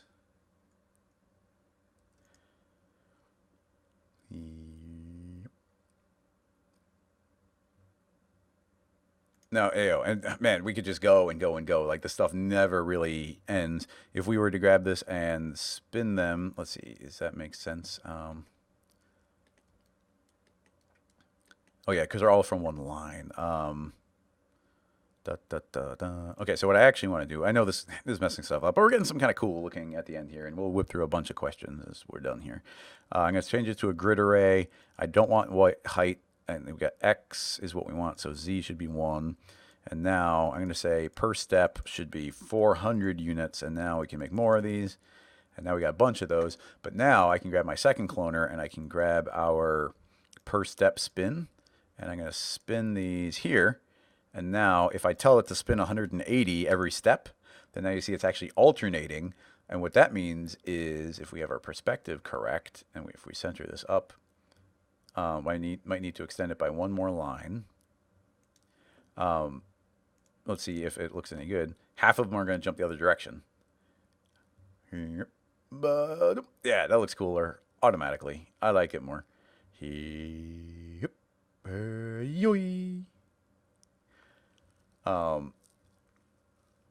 Yeah, it's weird and funky and pretty fun. So essentially, I think we've hit all of the things I wanted to hit there. We didn't end up using our spherify. At any given point, we could have made it into a sphere, but I don't really think it's adding much to this one.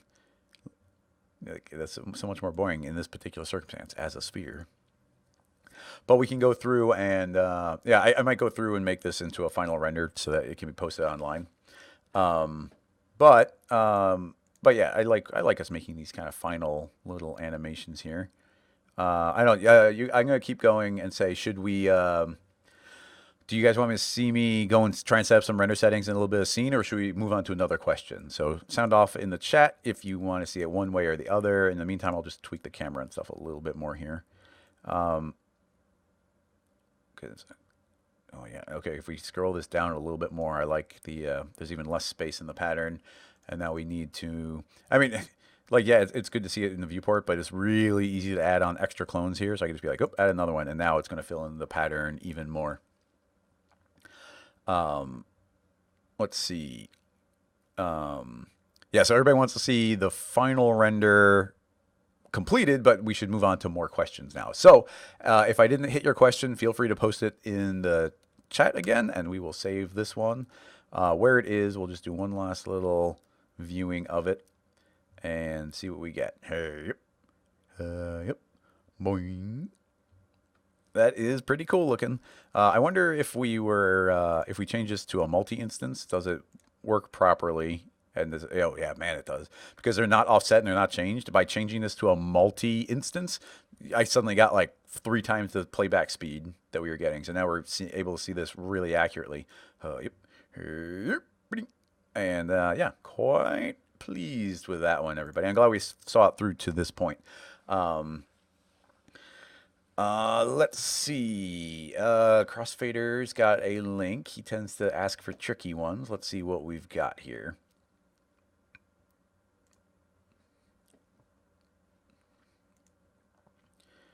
Whoa. Oh, goodness.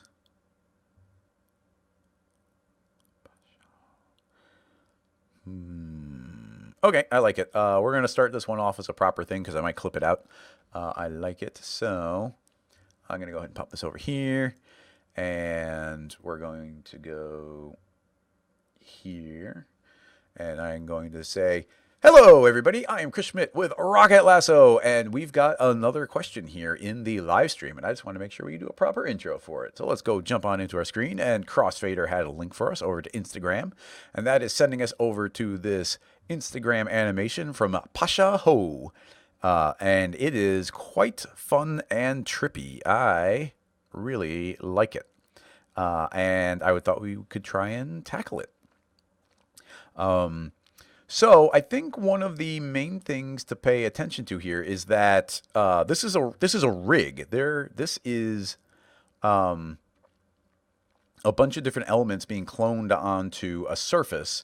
And let's see if we can figure something out along those lines. So here's the last one we were working on. Let's go ahead and restart our layout. And let's go ahead and save that and open up a new file and start tinkering around a little bit. So my thought here is if we were to make a cube and we want to try and do this pattern, and I don't want to make the exact same thing that they had in that one. So I'm thinking maybe we make instead of, I'm trying to think because there's some distinct differences. I was going to say let's make a wooden crate. But that wouldn't have the same thing. What's another shape? Chat, what is another shape that is like a shipping container? So I was thinking like a medieval wooden crate type of thing, or like in the Indiana Jones warehouse thing. But that's not quite, it doesn't quite have the same thing. In fact, nothing is jumping to mind that isn't a shipping container. And I don't want to just remake what they made, because it's pretty cool.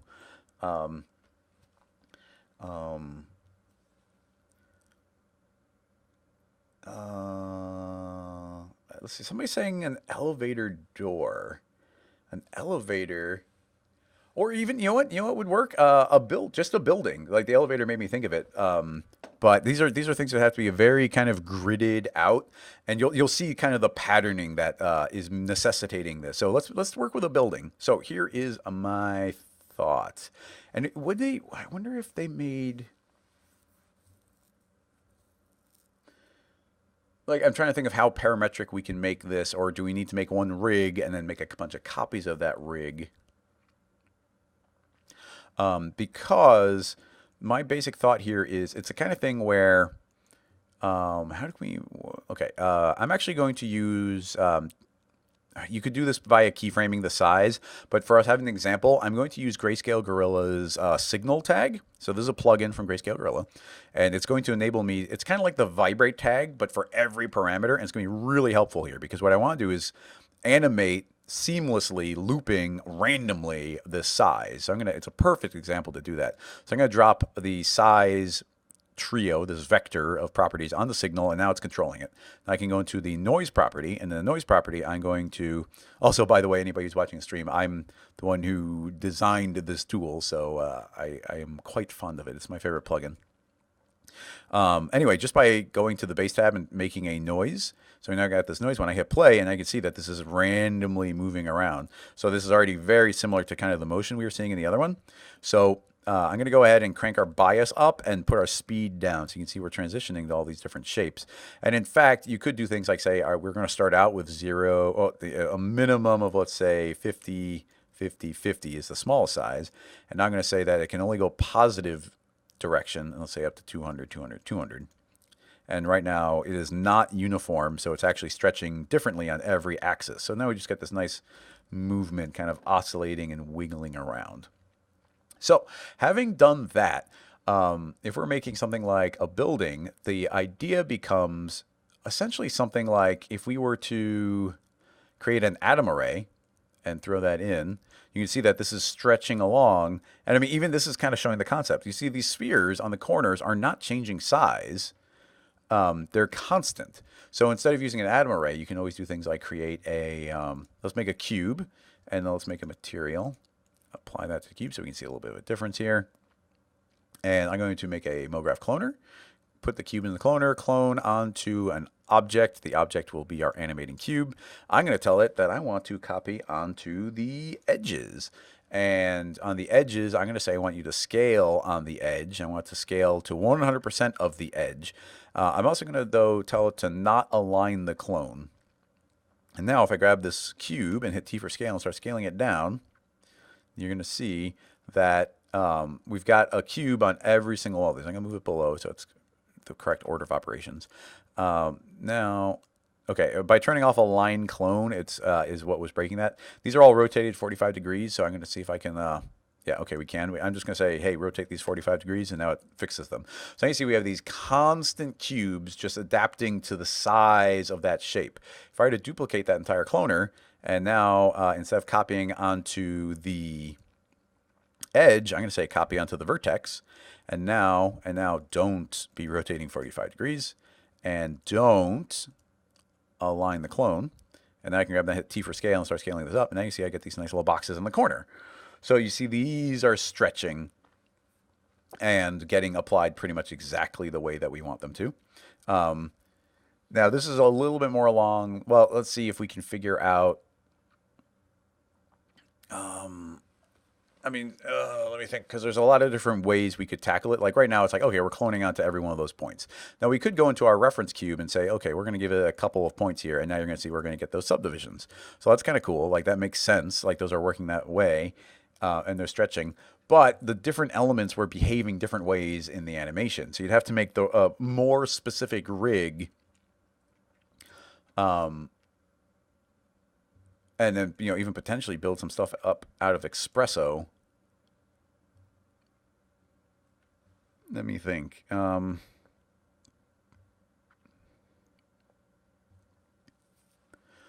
It's tricky because at a certain point, it makes me think that, you know, you wouldn't design it as an entire cube. You would just create it as a flat plane. So this becomes our object. So we could drop this in and drive the width with signal, and then make a copy of it and drive the height with signal and give them different random seeds. So now those are getting animated around. The base size is going to have jumped back up. So let's jump that to, I forget what the other one was. I think it was 50. So now we can copy these and clone onto the plane instead of the cube. And we should have something very similar. But now you see we just have this flat plane, which is working a little bit better. And because those aren't angles, that 45 is not needed.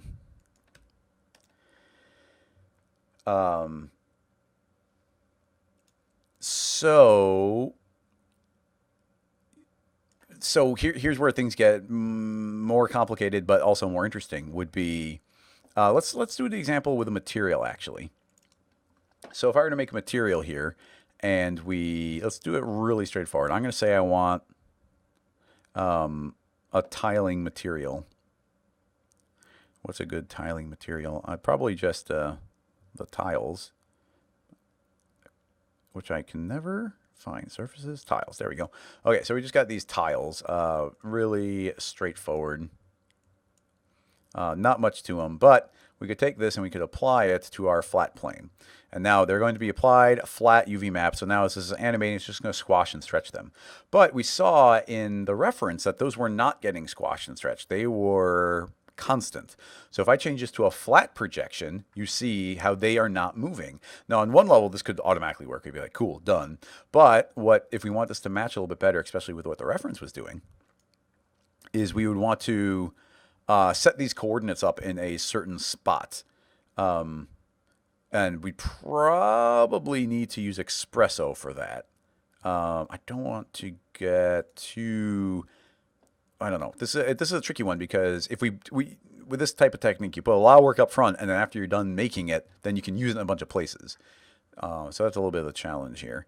But what we're going to do is drag in our texture tag, and we need to be controlling in our texture tag. We need to be controlling the probably X position and the Y position are the two that we are worried about. So let's drag in X.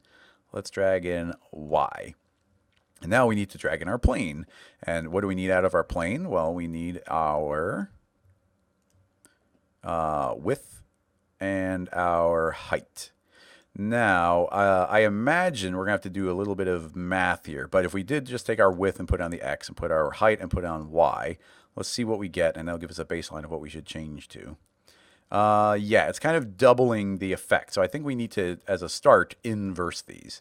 So I'm going to make a xpresso. I'm going to right click, say new node, xpresso, calculate math. You could just hit, I think, Shift C and pull up the nodes or do a search for them. I always just go through the menu, but I know where they are, so it's not too bad. But I'm going to put one there. I'm going to make a duplicate of this.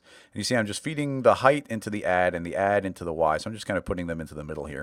And what I'm going to do here is grab both of those nodes simultaneously. I'm going to say, okay, you're not adding 0. You're multiplying -1. And you can now see what we've got going on. Doesn't quite seem to be what I thought it was. If I say multiply 1... at this point, I'm just going to start doing some guess and checks. Okay, now I just said multiply it by 0.5 because I know the material stuff tends to be half the amount of the object's width. It's just the thing. Now this is working the way I want to, and you'll see what I was aiming for is, do you see this upper right corner? This upper right corner is now locked onto that side. Everything else is updating and stretching. It's stretching on the bottom and stretching on the left. Now, if we wanted that to, I kind of want it to be on the left like the reference material, but at the same time, you know, if it's a little bit different that way, I'm fine with it, where those are stretching from that direction. I'm also moving the xpresso tag to the right of these tags, so that's the proper order of operations. So yeah, now we've got that pattern stretching out, and it's automatically adapting to this plane, which is working well. And once again, if we were going for the shipping container look, then we could grab these and say, okay, I want to scale X and Y. Let's scale our Y really tall. And does it need to re-render? Yeah, we had to re-render. You know, so now we've got less segments there, and you can see how it's like pushing in over there and it's stretching there. It's just a cool kind of offset that we could do. We also just set these to some vertical lines, pause it, and then is it yeah, changing the V. There we go. And now, you know, now we've got the lines traveling vertically. So that's like the shipping container. That's how we would get that effect. If we translated that into a displacement map of some sort, or yeah, exactly. If we translate that to a displacement, then that would be matching exactly. Now, there was additional effects happening in it where like these individual corners were fancier, might be the way to say it. And it's, I gotta start naming these. This one is the vertex. And this one is the edge. So right now we're cloning onto the vertex here, but by cloning onto the vertex, we've actually eliminated some of the options to stretch or align these. Although in my head, I just actually had a way pop in that would make this work. This is going to be funny, but I'm going to copy our entire vertex map. Let's turn that one off, our vertex map cloner. Now we're going to take this one and make it editable. These are our 4 different cubes. Now let's say we wanted some additional details here. I'm going to make these editable.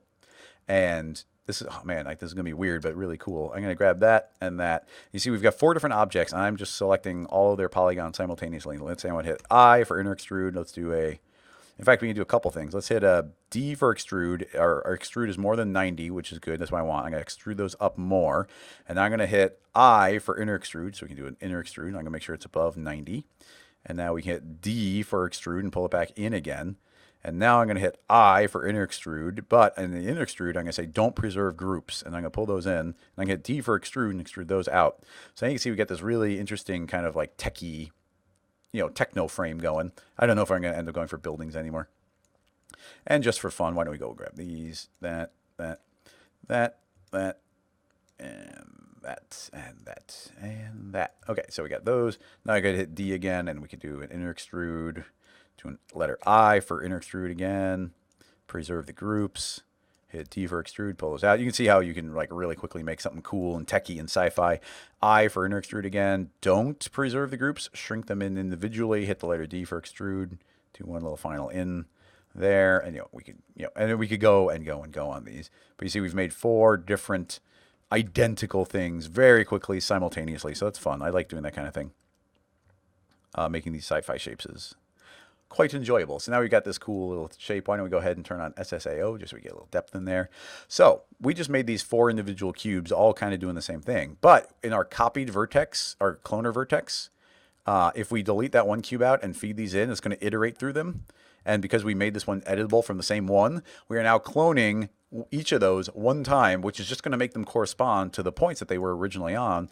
So now we can get all that same motion and animation, and we didn't have to worry about like snapping them to their individual corners or anything like that. So now we got this cool little weird boxy thing. But these corners are working perfectly, exactly the way we would want them to.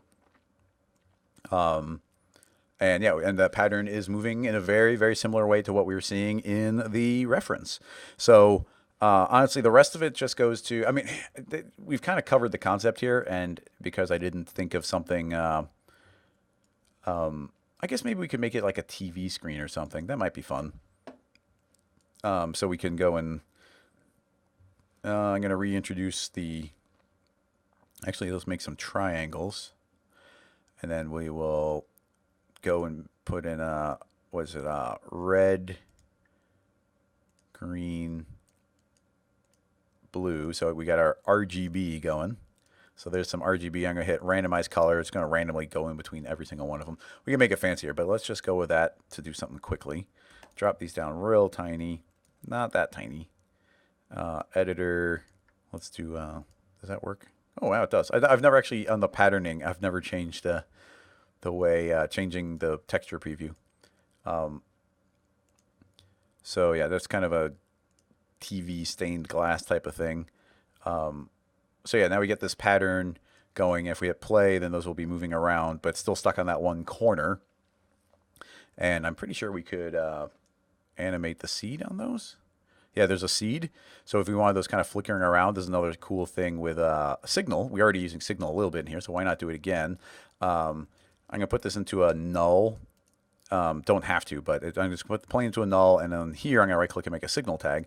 And signal could also drive our random seed. So I can put that in, and I'm just going to say, on this, I'm going to say, I want this to be a linear, in the base tab, I want this to linearly transition from 0 to, I don't know, 10 or whatever, whatever number matters. It's a random seed. And then I want it to be additive. So it's going to constantly add to the pattern. So that's going to be constantly updating. Now we're not going to be able to see that unless we're unless we're rendering. So let's go ahead and drop down the resolution there. Turn off the preview. Do all frames. And we haven't saved this yet, so we should probably do that.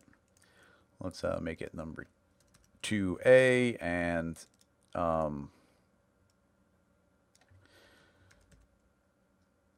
techno screen adapting. Okay, so if we send this out to the picture viewer,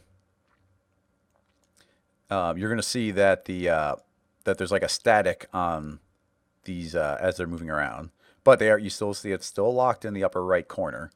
So that's fun. Nothing particularly crazy, but yeah. So the entire screen's adapting and moving along with it. I like that. So I guess like the next, then what it turns into is adapting this to a more complicated scene. So let's just call this like our rig. I think it's kind of the basics of this are doing everything that this one's doing. You see that the edges are independent and these little lines are sliding just like our corners were, and you've got this infinitely scaling material that's locked onto one corner. Now, it's also happening on the sides and the top, so that is the element that we are sort of missing here. But we're only missing it to the extent that we now have a rig. This is now a rig, and we can go and create a null, and we can grab everything and put them all into that. So this goes back to us adopting or putting this onto a cube, really. So it's like we make a cube, and then we would go and animate it again, kind of with a signal tag.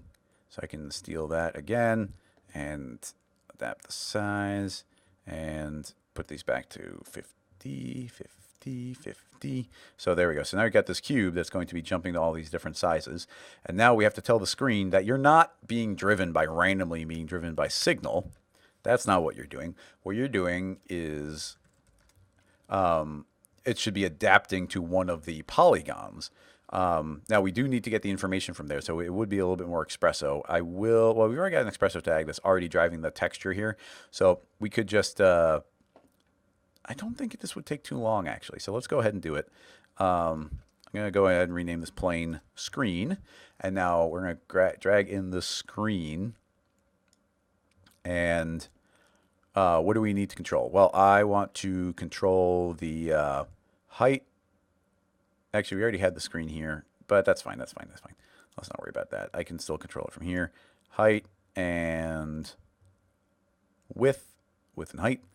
And then we can grab our cube and our height and width. Because of the current orientation of where this is, we can say that we want the height. So we want, height is Y. Width is X. So we can go and grab those. Width is X. Height is Y.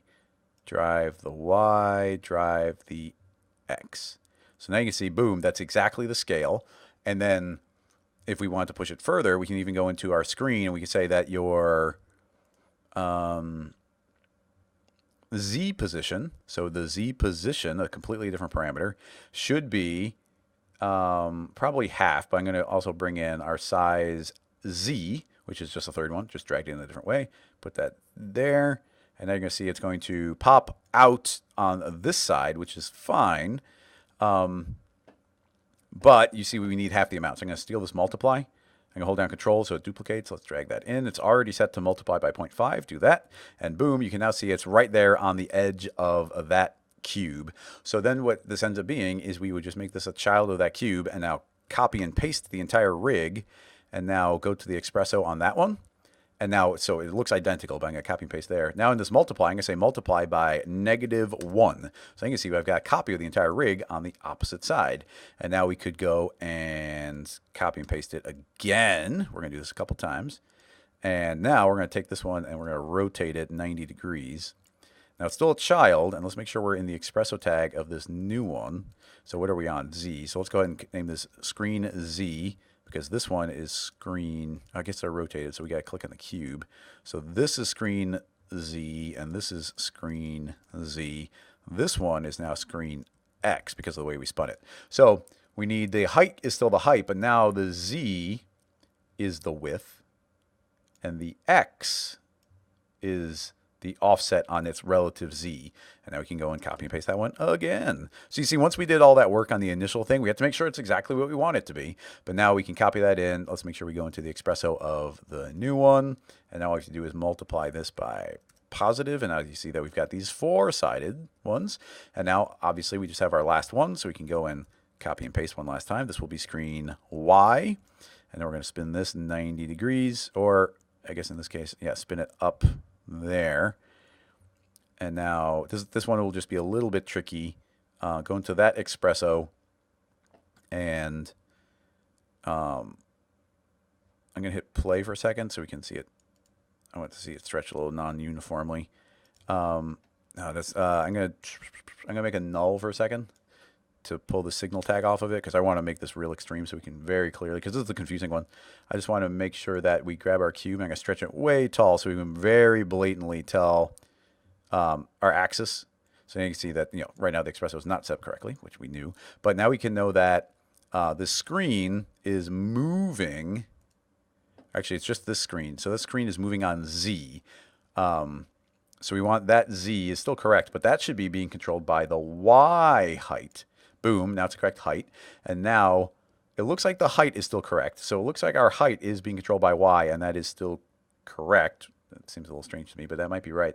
But it looks like our width is supposed to be X. Nope, I did that wrong. Our width is supposed to be Z. Our height is supposed to perhaps be X. There we go. So now you see that those have adapted. I wasn't 100% of what those would be, but we had just guessed until it was correct. And then Y, copy and paste. And we already know that we probably just have to go to our multiply and make that one negative, and now it should jump down to the bottom. We can, unfortunately, I made these all a child of the cube directly. What I really should do is put the cube into a group, and now yank those out. Alt-G was the group. Yank those out, and now we can hide our cube, and now we just have our screens. Now, unfortunately, we did mess up our little corner patterns there, but I think it's going to be fine. So we've got this rig repeated 6 times, but if we go and we drag our signal tag back on here, then now we've essentially got the entire concept reapplied. It looks like we need to increase our minimum size here. And what's cool is all of this animation is being driven just by the signal tag. The signal tag, and all this doing is scaling our cube. You can just see in the cube's parameters, it's automatically changing X, Y, and Z. So you just keyframe those if you wanted to.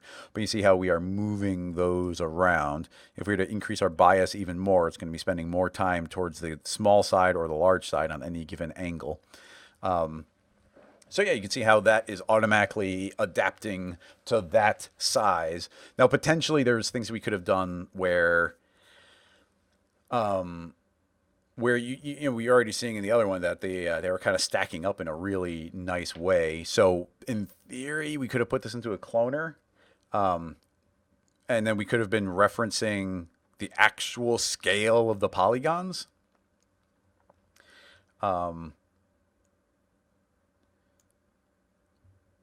But I don't think that would be, I don't know. It depends on what you're doing. I mean, I guess if we're making more than one of these, we need to stack them all properly. Because right now, it is looking at the mathematical size that's being output from the size X. So if we put a deformer in here, it's not going to adapt to that deformer. So we could build the rig a little bit differently to perhaps make that go, but we'd have to reference individual polygons and get their scales. Once again, you saw that even making this from scratch didn't take that long to put together. So spending the time to build the rig correctly and then being able to take these and then apply it in a bunch of different places would go a really long way. So I hope that makes sense. I hope that was essentially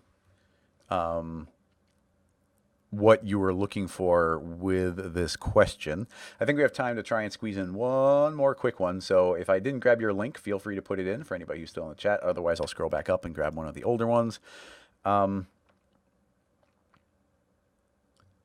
would have liked to have gotten the entire stack of blocks going where we could have like been cloning these or copying these. So if like I made a second one and moved it up and we had them individually doing different things, so they could be moving. Now these are moving identically, and that's kind of cool for itself. And then even, you know, keep in mind this is a signal, so we could go and copy and paste this again, move these over, and then if we grab all the these master signal tags, we could grab these and say just give them different random seeds. So I can just type in num times whatever, num times 11, and now all of them have different seeds, so they'll all be doing their own thing. So like already that's cool. It's not what we were seeing in the reference. The reference clearly had all of them in a somewhat uniform way, being able to move around, move and slide around. Although, you know, something just popped in my head that could be kind of fun. I don't even know if this would work too well. Yeah, okay, I got a real goofy idea here, everybody. Yeah, I'm excited. Okay, give me a second. So here's my thought. What if we trick that effect with dynamics? We already built the rig. So what I'm going to do, I talked about this a little bit at NAB, but if we make a floor, it is an impenetrable dynamic object. So let's go ahead and do that. I'm going to add a dynamics tag to the floor, and we're going to add a dynamics tag to the cube. We're going to make these a child of the cube again, so they actually move where the cube goes, but now we just have to make them visible. I don't like doing that, but it's fine for what we're doing here. So the simple point here is we don't need that anymore. So the one cube is here, and we could hit play. It should just fall to the floor. Oh, wait, I shouldn't have copied the tag because it made it dynamic off. I'm going to say dynamic on. And now that should fall to the floor. So cool. We've got it dynamically falling to the floor. Now you will see that. Why is it? Did it not fall? Oh wait, it did not fall to the floor. Give me a second. Right click. Cinema 4D. Simulation. Rigid body. Yeah. Okay, that's weird. Do you see how, didn't it seem like it fell to the floor? Boom. Yeah, it fell to the floor. Wait, did it fall to the floor and then it stopped calculating? So you see right here, if it had deactivation, I'm going to say don't deactivate. We'll double check and I'll explain this more if it does work. No, it's then starting to hover. Whoa, isn't that weird?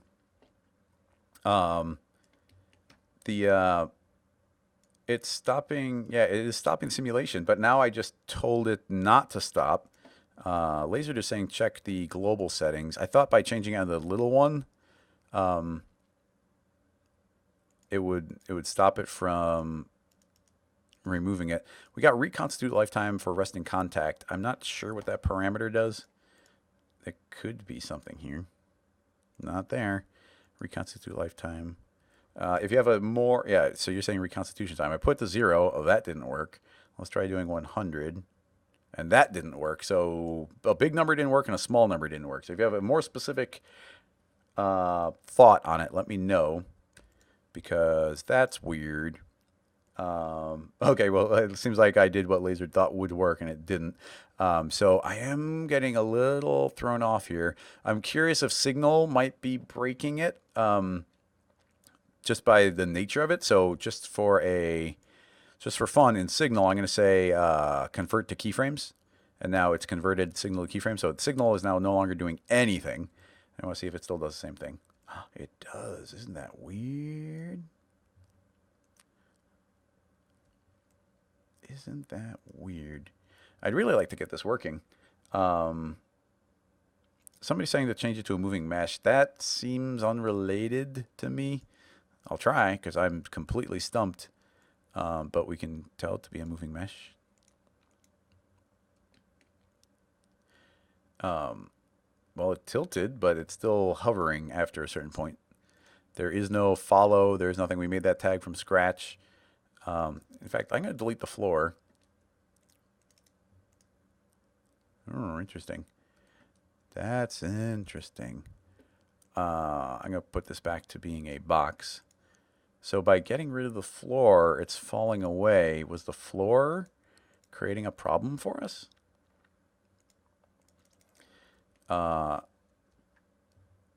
Which is weird. Like, does the floor have a slightly different property? Because I don't usually use the floor like that.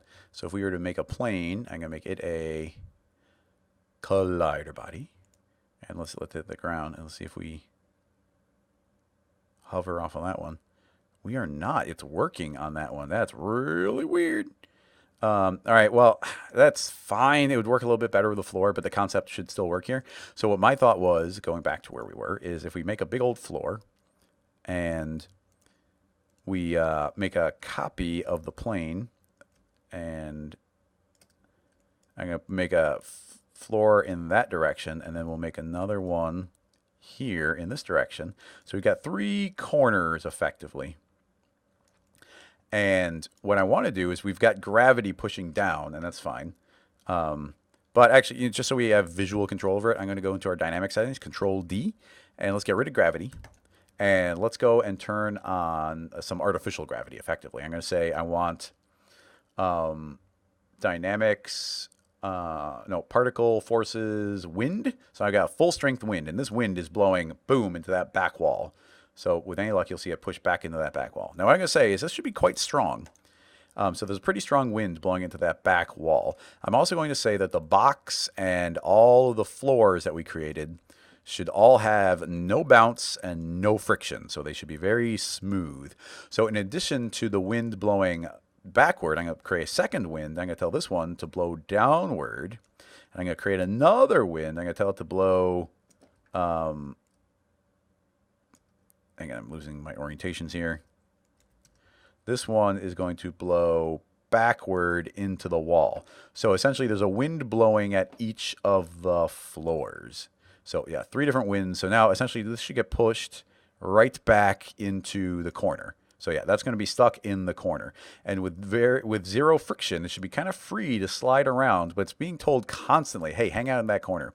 We could also give it pretty strong in the forces. I'm going to drain out a lot of its energy. So I'm going to say 99%. So it's constantly not wanting to bounce around. It's pulling all of its energy out. The entire point of doing that is now, hopefully, we can go and create. Oh, also, I want to clear the keyframes. And let's see if this still works with a raw signal, because it'll just be better if we can make those changes. Yeah, okay, the raw signal is working. Let's go ahead and give this a save on the new one.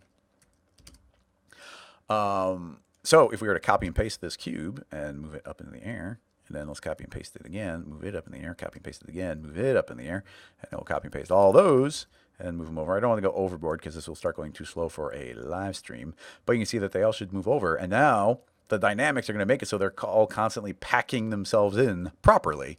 So all we have to do is grab our wind, and we'll try making it stronger. If we go too strong, we might start getting vibrations. And we're definitely getting some vibrations there. But I want to, as quick as they're moving is as quick as that would have to move effectively. But that's working pretty well.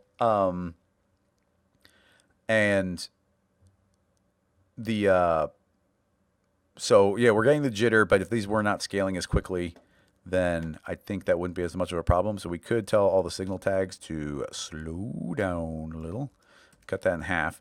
And now, obviously what we need to do is randomize the seeds on these so they're all moving a little bit differently. So let's go into our seed and say num times whatever. Now each of them has a different random seed, and we're going to see some weird patterns here. I don't think it's going to fully emulate what we were seeing in the reference, but we should get some nice stacking boxes that are constantly reforming and refitting. Whoa, that was a weird one. I don't know why the cloner did that, but oh look, I mean, actually they could even change places in a way. This is I like this a lot. Oh yeah, look, they can form new patterns. That's really cool.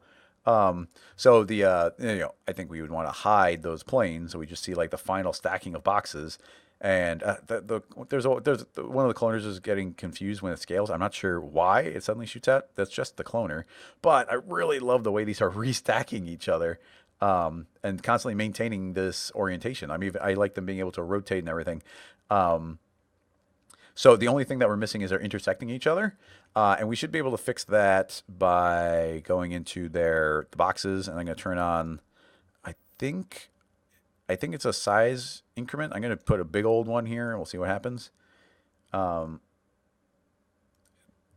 it's not as big as I thought it was. Bigger? No. Okay, so we'll try a size increment, 55. Okay, that did seem to do it. Okay, so by putting some size increment in here, we're essentially telling the boxes they're a little bit bigger. And by just pushing it a far enough so that they don't quite intersect each other, and I'm not sure what that number is, 15 seems pretty good. Look at that little guy doing something weird out there. What are you doing out there? Don't stack them all up. And yeah, this them being able to rearrange and scale and go and do this is surprisingly fun. I want to put some more of them. We're getting reasonable playback, so let's go ahead and make one more stack of these. Copy paste, make that, and we'll go ahead and grab the random signal tags, num times 15. So once again, all of them unique. We could also chill out how far forward they push if that was a problem. Like we have direct control over each of them. But I like them tipping over and getting in their position. Now we could potentially stop that from happening, and I would like to figure out why these are deciding to explode out that way. Like those are just edges trying to get to the corner, so that doesn't make any sense why that's happening. But you saw how easy it was to copy and paste a whole bunch of these. Now, if I think Laser isn't liking the rotation. If you don't like the rotation, I'm pretty sure you could just go to your forces and give it a really strong rotational force here. So it's constantly trying to maintain their original rotation. And let's see. How far? Okay. When it was at 15, it wasn't enough to stop the pressure. So let's do that again. So you saw that one tips over. If I say, no, no, stay there, 55, it goes bloop and then fixed itself, which I thought was pretty good. So now it's maintaining their positional stuff and they're free to slide past each other. And I mean, potentially the rotate, we can push that. If you start pushing these too far, you can get to the point where they will start jittering, which is no good. But I am quite pleased. I am quite pleased with the overall effect. These are sliding around in some really fun, weird ways. Um, let's see, what is slowing us down? Well, honestly, those cloners are. I mean, those are cloners are bugging me, and they're not doing that much. So we could just go to our cloner edge, and here's something that's cool. We got a bunch of these, but if I search for cloner, oops. If I search for cloner, stop it, cloner edge. There we go. Now we got all of those, and I can just be like, turn all those off. There are a lot of them. So we can turn all those off, and now we don't have those little in betweens temporarily. But it should run faster because we'd have a lot less clones. So yeah, now we got these moving around. It's a pretty good frame rate. I'm gonna function remove repeating materials. We could grab all these. I think it'd look a little bit better if the tiles were bigger. So I'm going to make the global scale 55. Pause for a second so they can refresh. There we go. So yeah, those will be stacking each other better there. Honestly, if you wanted to, what is going to be making this go most slowly? I mean, we got the edges. Type in the word edge, we should grab all these. I wonder if just selecting and deleting all these would speed it up significantly.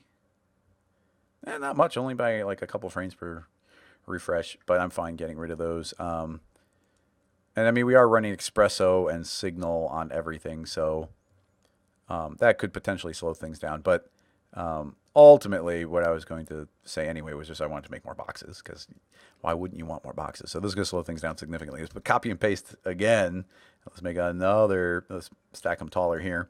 Once again, we need to randomize the seed. Once again, this is why signal's great. It's so quick to grab all those and be like, okay, random seed num times 8. And now we've got different random seeds on each of them. It is that simple. Our frame rate's going to be dropping down significantly, but we can now see all these boxes. We should hopefully see more kind of rearranging as they move themselves into new positions. And that's pretty cool. I like how that's, they're forcing each other up and moving and sliding into new positions. Personally, I did not mind the rotation. I kind of want to see what they're doing if we do allow the rotation again.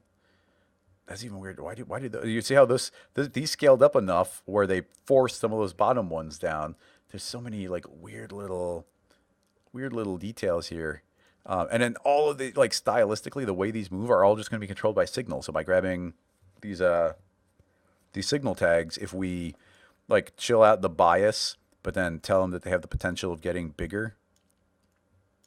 So now they can all get way bigger. They might even intersect in the beginning, which is potentially bad. Yeah, some of them might end up more forward now, which could lead to some weirdness. I just had them too close to each other for that initial state. But yeah, you see they're instantly all interlocking again. Some of them escaped out behind our planes. Yeah, I like the bias, but I'm going to hit undo. But we could, anyway, my point is that our variation here is all dependent on the individual cube. So if I were to grab one of them, you can see X is the front back parameter. So by grabbing X and saying, you know what, there is no variation on X. Like, don't worry about X. So now this is a two-dimensional field of these, and they should all be very flat. So it's stylistically very different than if these were all a lot taller.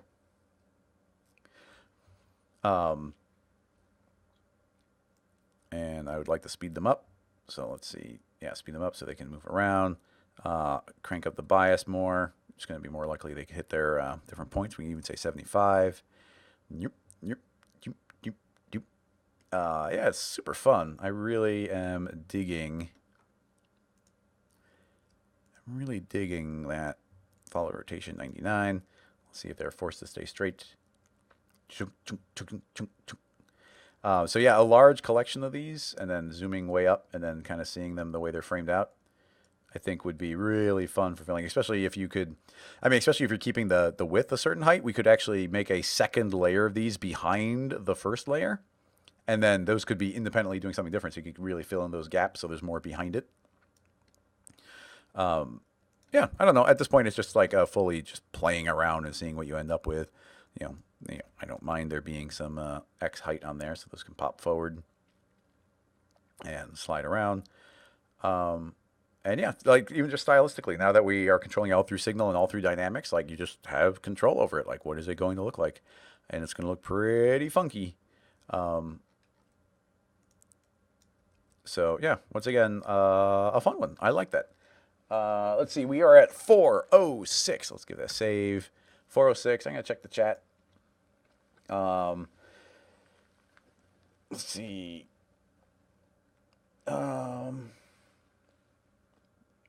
Yeah, create a fixed outer frame to emphasize the complementary movement of it. Fixed within it. So like a permanent grid. Well, that would stop it. That would stop it with. If it's fixed, then there's not going to be any fun random movement. So that wouldn't do anything. Crossfader is saying that the original reference was made in Python, so I am proud that we were able to do so much of that not in Python. We were just building a simple xpresso rig. But yeah, once again, if you were able to like grab corners and get the orientations, and you could just let them random boxes do whatever the heck they want, and then you would be getting the final patterns. Yeah,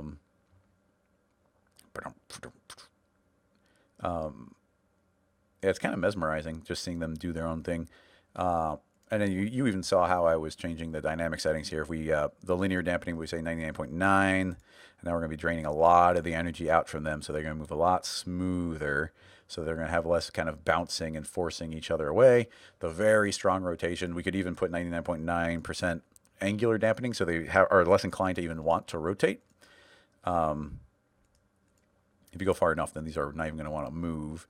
And you need to increase the gravity. So there's kind of a push and pull there. You see how now it's more of a slide, where if we get rid of the linear dampening, they're going to be able to like slam quickly into their new position. So stylistically, you just have to decide which one of those that you want. And I'd love to put 10 times the amount of these all stacked up. That'd be really fun. I like it. Let's see. Flavlocks has another link. I think we're kind of out of time here. I will check the link though. You never know. Oh, nice. Is this going to be another infinite animation? Oh, it is. Look at that.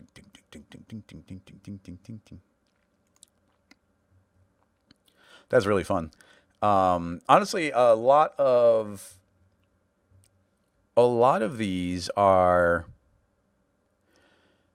a lot of the techniques I would use to make this would be the same techniques that we did in making the bouncing pyramid, the jumping pyramid, because you would drive it via, like I would build it via a series of nulls. So it's like rotate a null, rotate a null, rotate a null. So it would be very, you would just be like put into a train of nulls and go ding, ding, ding, offsetting them. Or I guess you can do like a chain of, how would you offset those? I would put I'm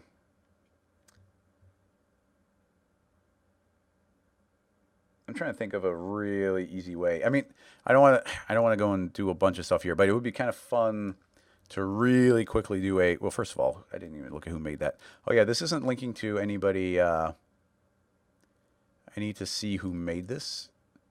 Yeah, this is just an upload file, so I need to see the artist who made it. So we are not going to try and recreate that one unless we see more of the source material. But even if we did, I'm not sure if we would.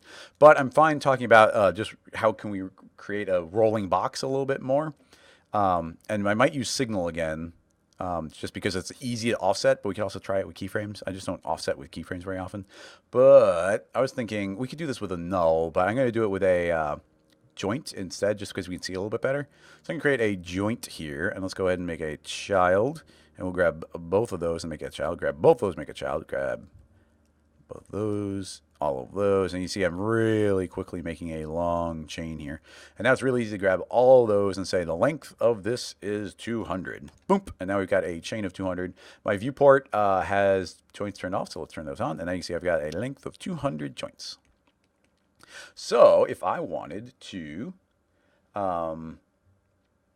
Oh yeah, and somebody's saying there's a free plugin called Roll It, but we don't have that free plugin. So let's go ahead and the idea here would be just taking each of these joints and rotating them 90 degrees. So at the time of 0, they're all, I'm not sure what orientation is. I'm pretty sure it's going to be B. Nope, it's not B. It's P. I got it on a second try. That's rare. I'm going to record on P, and then we're going to give it, I don't know. Let's just give it 30 frames. And I'm going to rotate that 90 degrees. So we see when it's 90 degrees, we've got a perfect square. So let's make sure that is keyframed, and we're going to need a lot of frames here. So the basic idea here is if we can make these go off in sequence, then we could make a cube, and we can make the cube a child of the last one. And Shift-C, PSR, zero that out. And now let's just make sure that we are moving it up. I'm going to move it up 100 units and over 100 units. Actually, I guess we can move it over there. It's probably more what it's doing. So the idea would be, now it's going to move up and it's going to zoom out of the screen. But if we can make each of these offset in time, then we can get something cool. So I'm going to go to the dope sheet. And now how can we make these all offset? Does anybody know how you offset it? Sphere Factory, I didn't forget to do the, thank you. I appreciate it. I didn't forget to do the intro because we're just doing like a really tiny thing here. And there wasn't an artist to give credit to. So what I would love to do is offset each of these. But I don't know if there's a way to do that. So if anybody knows that there's a simple way of offsetting these, because if we don't do it that way, then we're going to have to like grab this, pull it over, grab this, pull it over, and do that like 100 times. Don't want to do that. But anyway, now that I've shown you conceptually what we'd have to do, and if somebody has an offset, then we'll come back and try. But now we can use Signal again. I do love Signal. Signal plugin from Grayscale Gorilla.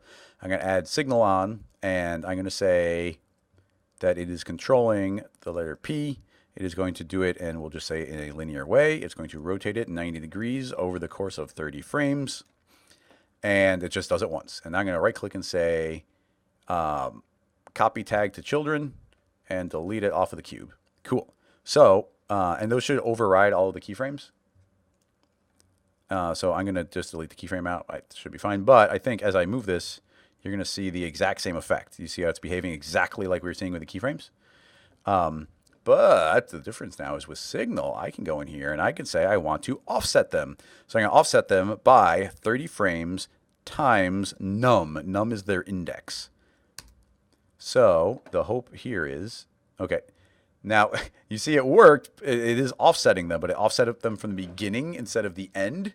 So we just have to make the equation a little bit fancier.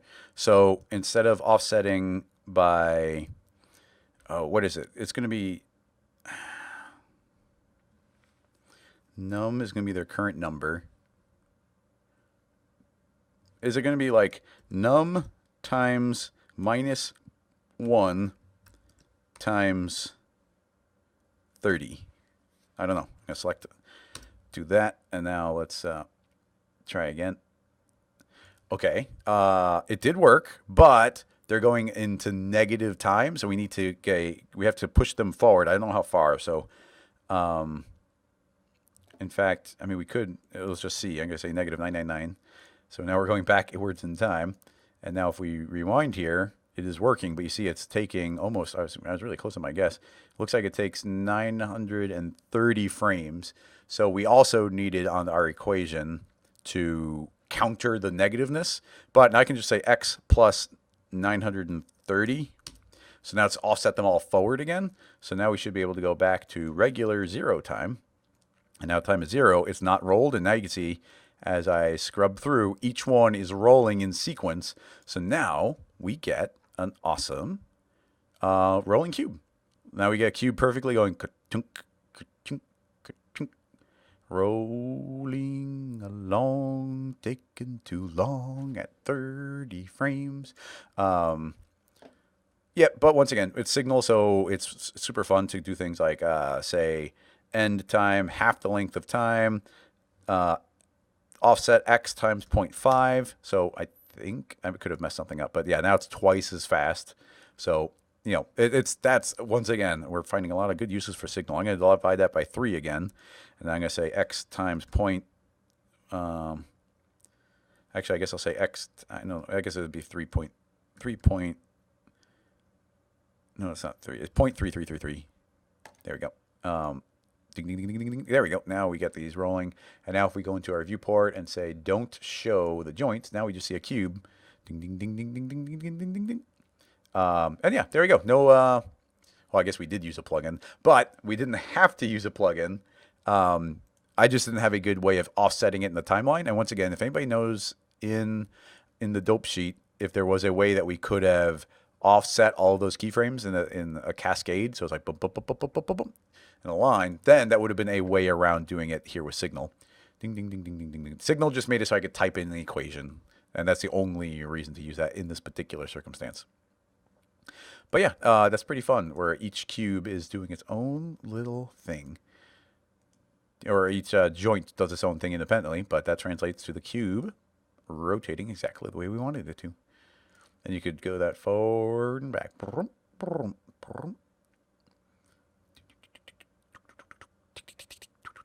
Yeah, but it seems like there is probably some existing plugin. In fact, somebody said there's a plugin called Roll It. So let's do a quick Google for that, and then we'll put that in the show notes too.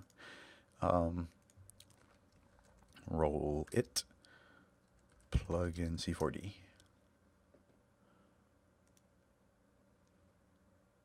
Oh yeah, I remember these guys. Have they been doing anything recently? Because Roll It, this was made back, this is more than 10 years old. It works with cubes. I remember the stuff they made though. Oh yeah, well they got, well, that's rolling like a, no, actually it did look like it's rolling like a cube. Oh yeah, look at that.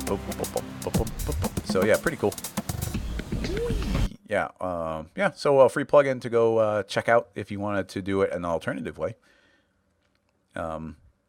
So, yeah, I think that's going to wrap it up. We even got a little bonus question in there. Let me give this one a quick save. And I think that will wrap this one up. Rolling cube. Let's see. Once again, I want to say thank you to everyone who comes and asks questions. A super quick shout out to the Patreon page. So right now, all the stuff is free. It goes out online for free for everybody to get access to and to see the videos. All of these episodes I put on YouTube for free in a week. Now, if you support on Rocket Lasso, then you're helping me spend this time to put this stuff out into the world. This also goes for all of my free tutorials that I have planned and working on. There's a really cool one that should come out in maybe about 2 weeks. And there are some tiers in here. So like if you support at like a $10 level, then there's a special bonus stream that's going to be happening tomorrow. It's going to be really fun. If you're interested, I highly suggest you get in now. And everybody is currently voting on what the project is we're going to be focusing on there. It's like a longer form project. And then if you support at like a $20 level, all the scene files I've been saving, you'll get all those scene files. And it just is, if you like the stuff I'm doing and you want to see more of this kind of thing, then it's really, really helpful. It's actually huge. So that should wrap this one up.